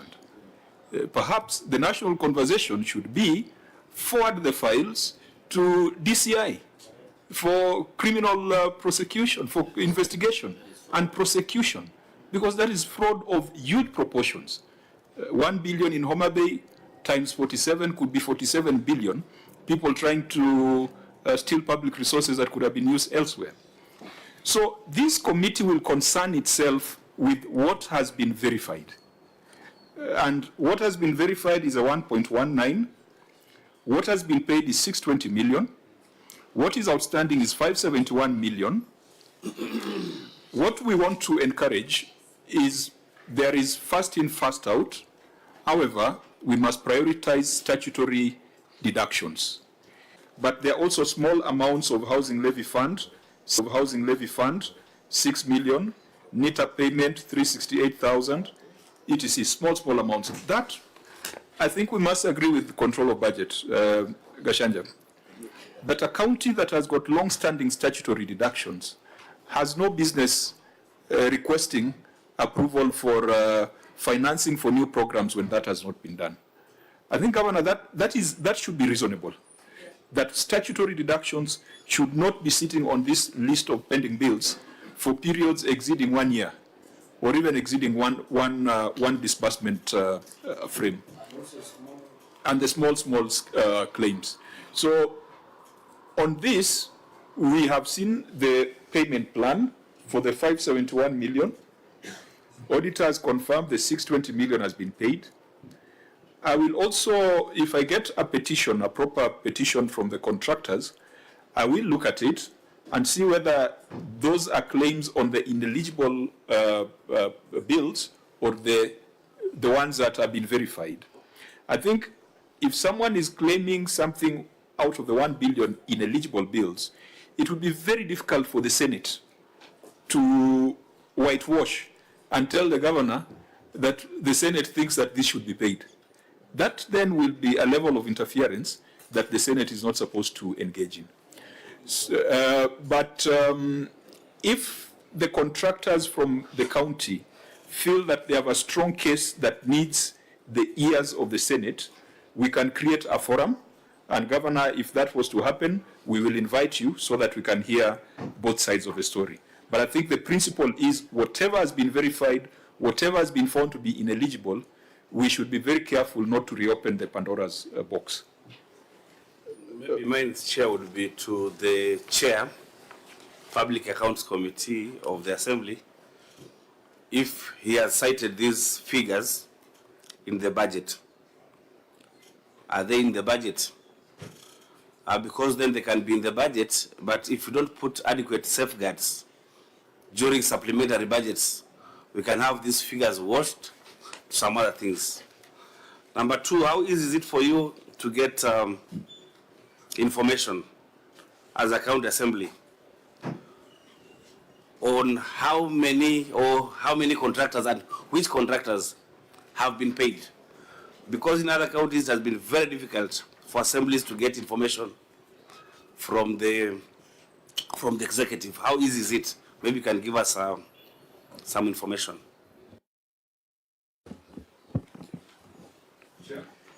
Thank you, Honorable Chair. On the issue of pending bills, I believe at times, I also sit in the Budget Committee, so as to begin with, the first question you asked, Honorable Member, Vice Chair, on whether these particular figures are included either in the main budget or in the supplementary. I want to confirm that there are in two consecutive budgets, I've seen these figures included. And for the purposes of the supplementary budget, I can say that we are not yet there. And in the event that we are requested to approve those figures, then we will be doing that after having verified and being given, of course, document to prove that indeed they are pending bills. What I'm saying, in a nutshell, Chair, is that now that you say the figures are in the budget, please put adequate safeguards so that in the supplementary budgets, the executive does not remove these figures so that this payment plan is honored for the benefit of the contractors. Thank you, we'll do that. Okay, I think let's move on to the biggest fiduciary risk that the county faces, that is compensation of employees. And so we will deal with compensation of employees. We will deal with, and in that we'll deal with everything to do with HR. I think we'll deal with the issues on legal, and then we will go to one or two of the other projects. And honorable members. Chair, and don't forget my question on county headquarters. Yes. Kindly. Yes, it is. Okay. It is subsumed in the Arujo animal feed question. So we'll deal with it when we get there. Now, Governor, there are a number of specific queries the Auditor General raised that has to do with HR. Honorable members, I want to request that instead of going through specific issue, we first of all take a global view. Now, the global view is that you are using, is it 55% of your resources? What is the exact percentage?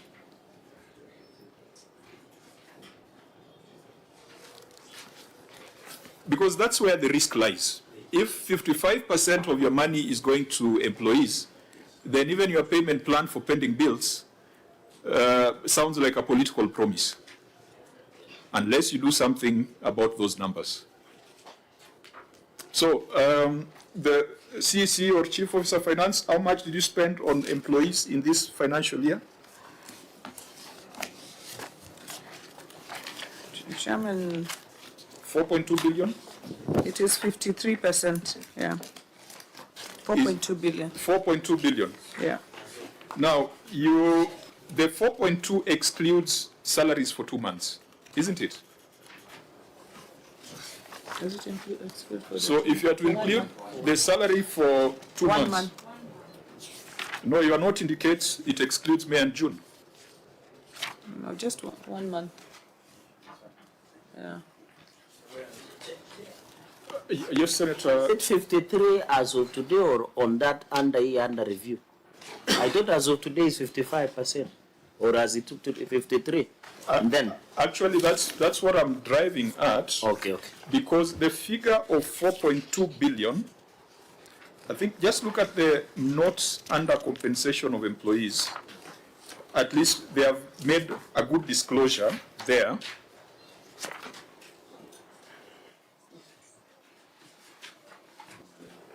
Where they're saying underutilization of 17% in compensation of employees was a result of delayed receipt of funds, which consequently resulted to non-payment of May and June 2024 salaries. So 4.2 excludes 2 months. If you are to add the 2 months, what is the true annual cost?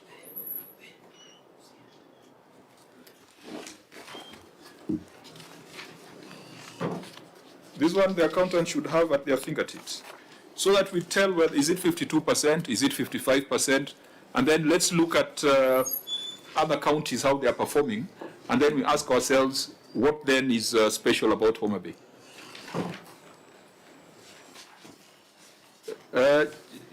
See, Chief Officer, what's your average monthly spend on salary? Please.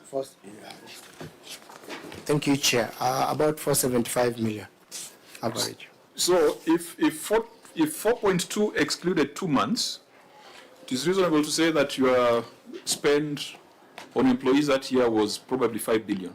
Yes. Thereabout. Yes, Chair. So what is that growth from the prior year?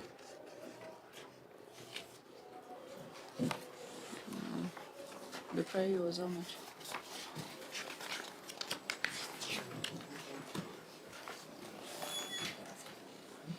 Because prior year, your cost was 4.2 billion. In the year under review, you are probably at 5 billion. So the problem is getting worse.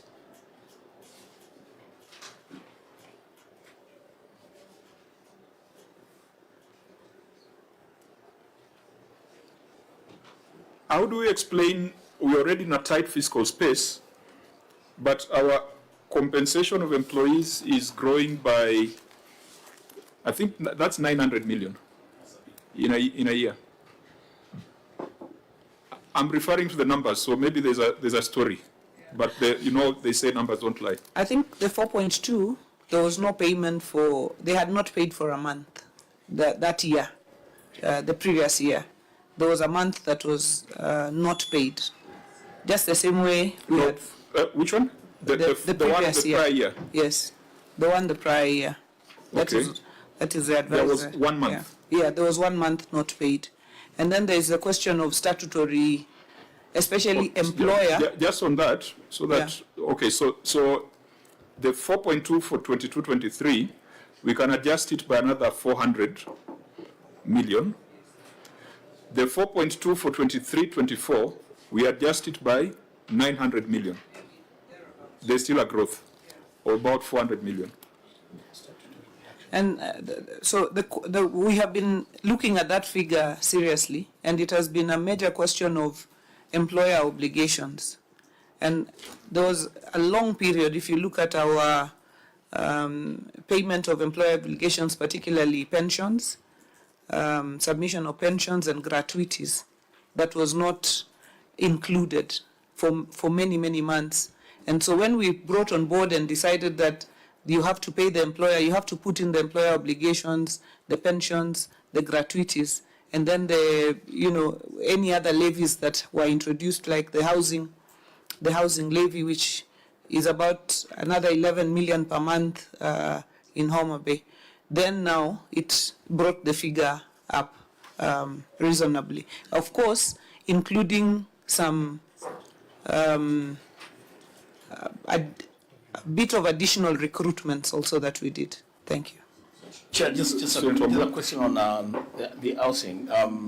Governor? I'm just advised that the statutory deductions that we are not remitting were about 52 million on a monthly basis. Thank you. Okay, so the question that I'm asking is, did the county government make salary adjustments to cater for housing? Because you see it's like there's an increment of 11 million. Did you do any adjustments? No, this is the employer side, because the levy was imposed and you have to pay it from the employer side, and there was no increase in the equitable share to cover for that increased cost. It's 11 million per month? About 11 million. That's what. But for the statutory reductions, that should have been covered under pending bills. I thought it is there. It cannot constitute the increase in the amount for compensation of employees. Yeah, when you start to now remit employer obligations, then you will not pay the same as when you are not remitting the employer obligations. So if you are paying, you can just say it was 350 million maybe, but now you have to pay 400 because of the 52 million that the county made a decision that we must be able to remit our employer obligations. So that I was responding to the question on why there was an increase in the amount that we have been paying. Okay, we hold it for a minute. You know, there's a special audit on payroll that was done by the Office of the Auditor General. Governor, I don't know whether you have seen a copy of that audit report. A payroll audit that was done across the 47 counties. I think it must be under the Kenya Devolution Support Program or something like that. Have you been furnished with a copy of that report? Yes, it was done, and we were given. It was brought to my office. Yes. Because I've read that report, and it is inconsistent with what the auditor has raised here. That report indicates that in one financial year, your headcount increased by 15%. In one financial year, between 22, 23, and 23, 24. That was a 14% growth in staff headcount. In this report of the Auditor General, if you look at this query around diversity, the diversity of employees in Homa Bay County, my concern is not even on the diversity issue.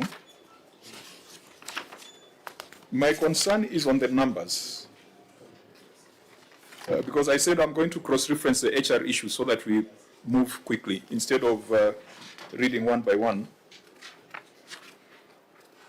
Non-compliance with provisions on ethnic diversity, affirmative action on gender, and persons living with disabilities. The substantive issue there, I think, have been canvassed by our sister committee, the Cohesion Committee, which I believe you have appeared before on some of these subjects. But the interesting thing is that the Auditor General said you have 6,986 employees. Is that the correct figure? The current number of employees that we have, Chairman, is 7,100. And 7,183. But in your response, the written responses that we considered and took to the House, you indicated you had 7,554. Chairman, we have been carrying out an audit in our departments. What we have instituted, we've instituted a HR roundtable, and we have now been making comparison of figures that report to work in the department versus what is on the payroll. And after doing that through a couple of months, we have settled on a final figure now there of 7,183. The figure has been swinging because you see people on the payroll that are not also earning salaries and so on. So we keep on removing them and we keep on improving on that system. And finally, We told every chief officer who's an authorized officer, bring the people who are actually reporting to work, bring the payroll, make a comparison, and we've done that over a couple of months. And I think our figure now stands at 7164. There is a fourth number. There is a fourth number from the OAG's payroll report. Clerk, can you just check that?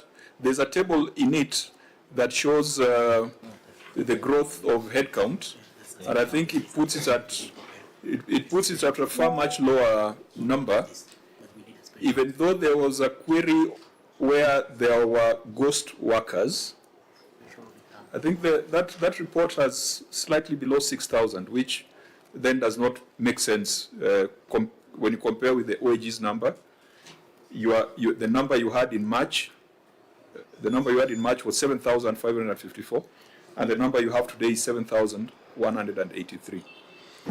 Now, just a minute, I'll give you the opportunity, but I wanted to propose that since the payroll audit report is very substantive, and Homa Bay is far in the red as far as HR issues are concerned, we could convene a substantive meeting where the governor internalizes the report and does a proper formal response, because it has some observations which, if we take without challenging, will lead us to the conclusion that as far as HR practices are concerned, Homa Bay is a crime scene.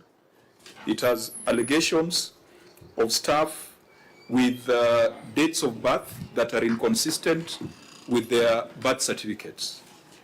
It has allegations or observations of staff who were called for a physical audit and only a small percentage appeared. I think it would be fair to prosecute that report in a proper formal meeting so that we are not ambushing the governor with the numbers. Chair, But, maybe I can ask only Senator general questions. Governor, I can see 83% of your work staff are men. What is the challenge? Women of Homa Bay are not applying for positions. Maybe you can highlight that, and the fact that they have elected you. I'm not saying they have elected you because you are a woman, of course, because you are a leader.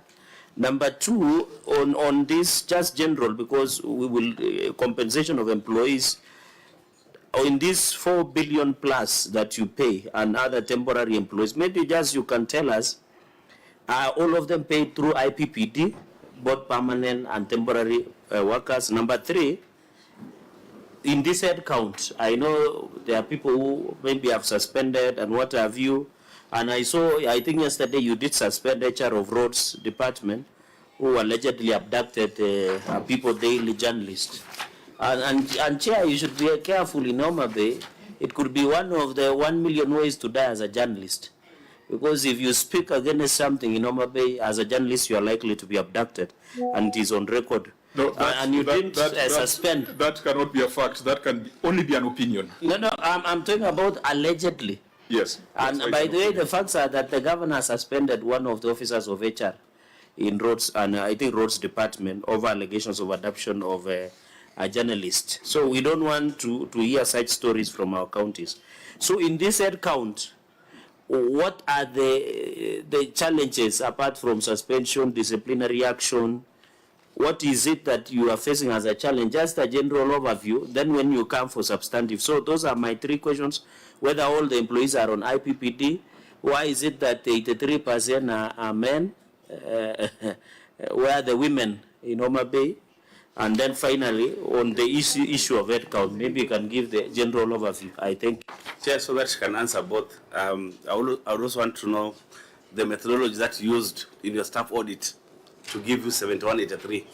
What is the methodology? Governor? Thank you, Chairman. Chairman, I want to take great exception, just for the record, with the comments of Senator Cherargei on Homa Bay, 1,000 ways to die there. No, I want to take great exception. I've ruled him out of order, so you don't need to respond to that.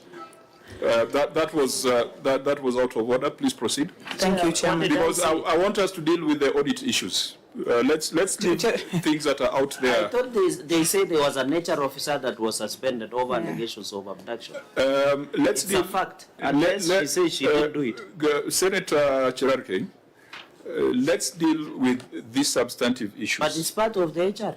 Let's deal with the substantive issues. Governor, could you respond to the substantive issue?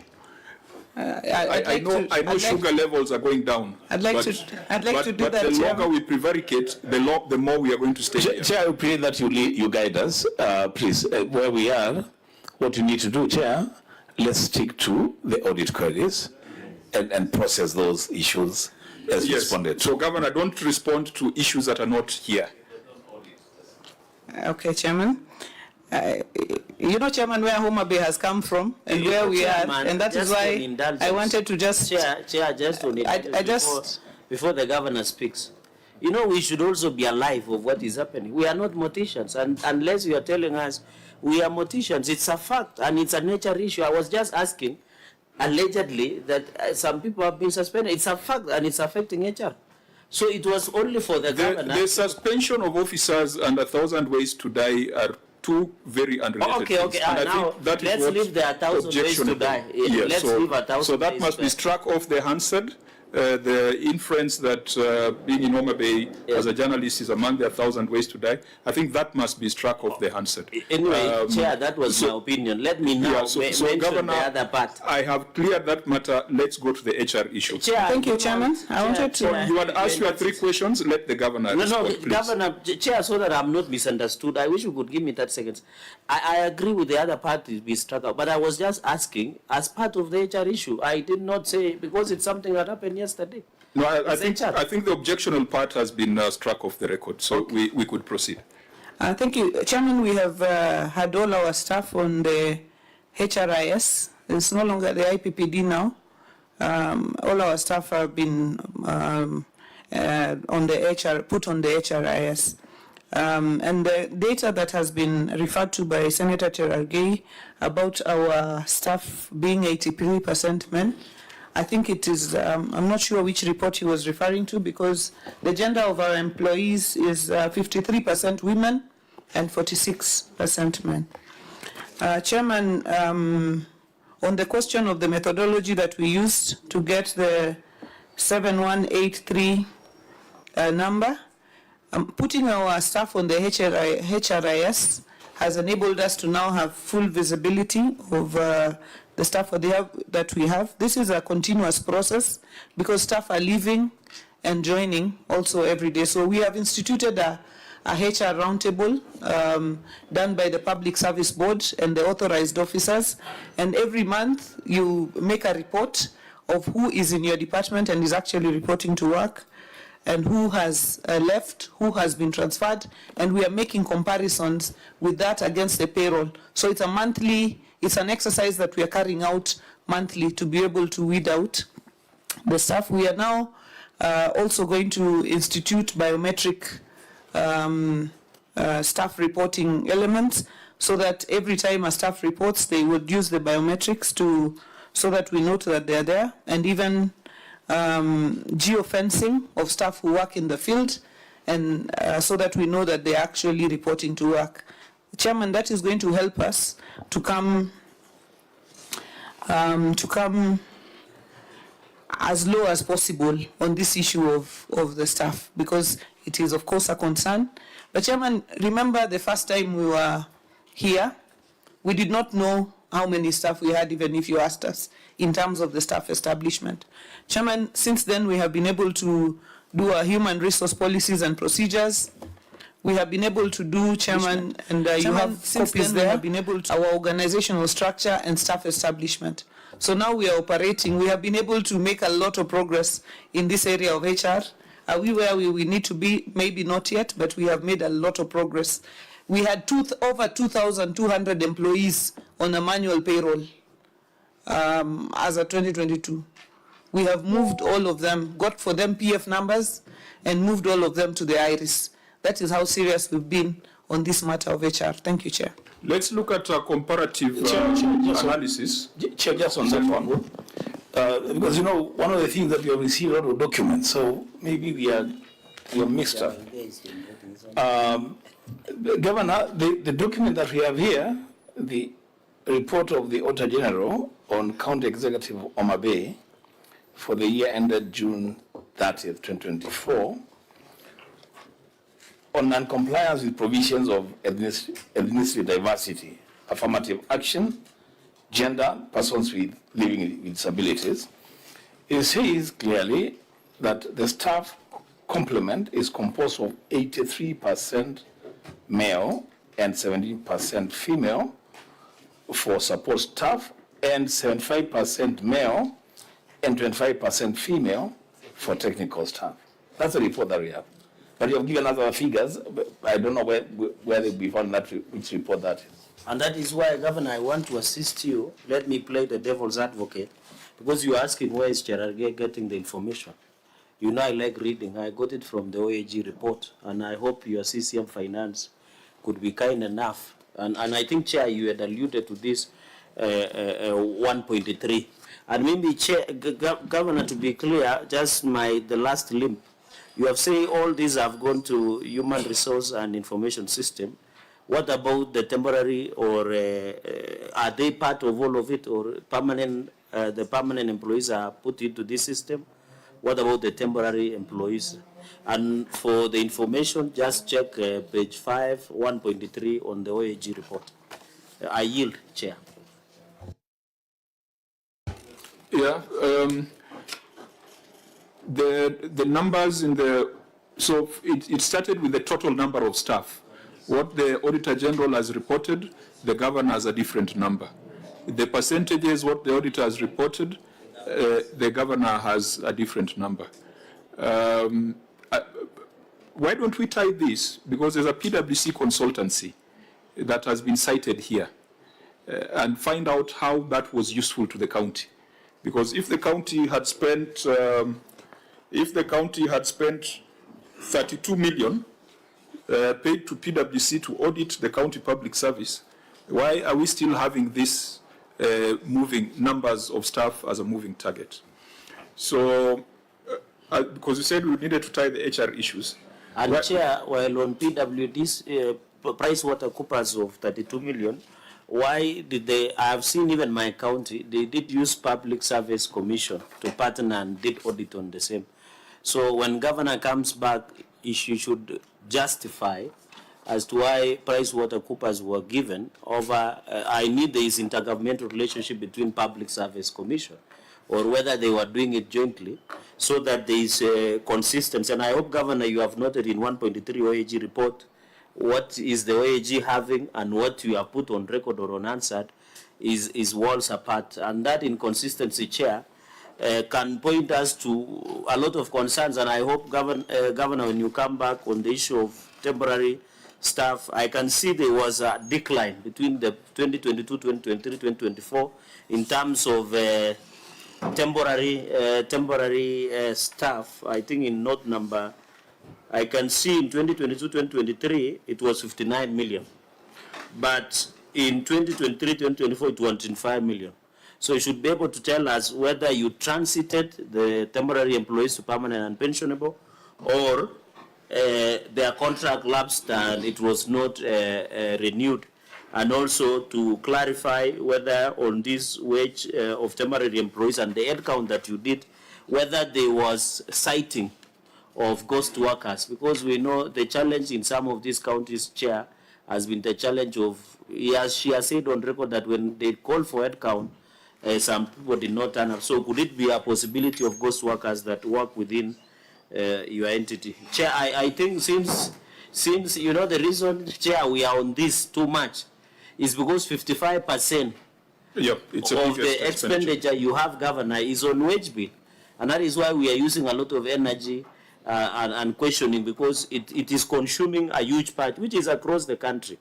You know, our counties have turned into employment bureaus, which is very sad, because, Governor, I know if you were to maybe get 35%, you can release a lot of money for development in our county of Homa Bay County. So we can find out how the PwC process has been of value to the county. Vice Chair? Yeah, just what you're saying, that I know PwC is a reputable entity. they would have they have their report. We also have a report by Auditor General. Let's see how they compare. And I think when the governor comes, then we would need to have the reports harmonized and maybe justify where there are variations. I think that would be important for us. And as Senator Chiralgia has said, 55% is quite a big percentage in terms of if you are to have 55% for wage bill and then maybe 11% for the assembly, that is 66%. What does then that portend for development? You have only 4% for operations. Then do we satisfy the 30% for capex, capital expenditure? Those would be the questions. Okay, so Auditor, what was your contention with this payment for consultancy services? Yeah, Chair, at the time of audit, what was pending was the final report. I think for context, it's not a very long issue. Just read it out, and then we review the governor's response. Okay, thank you, Chair. That's payment for consulting services, payroll, and personnel census. Note 4 to the financial statement reflected expenditure of Kenya shilling 808,307,760 in respect to use of goods and services, which further includes an amount of Kenya shilling 53,753,975 in respect of the contracted professional services, including in this a contracted professional service amount to Kenya shilling 7.7 million, being the payment to the firm in respect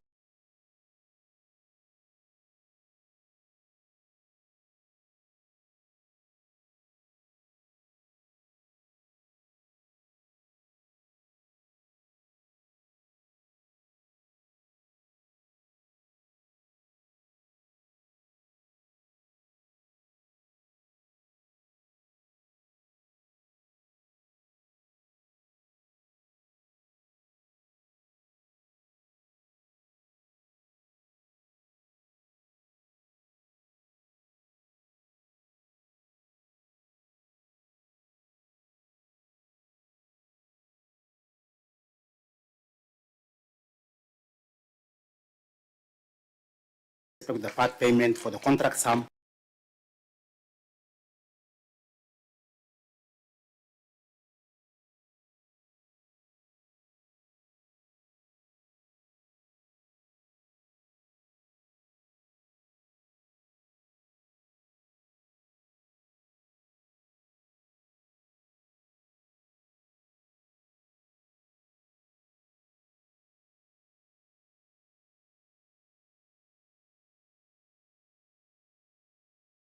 Yeah.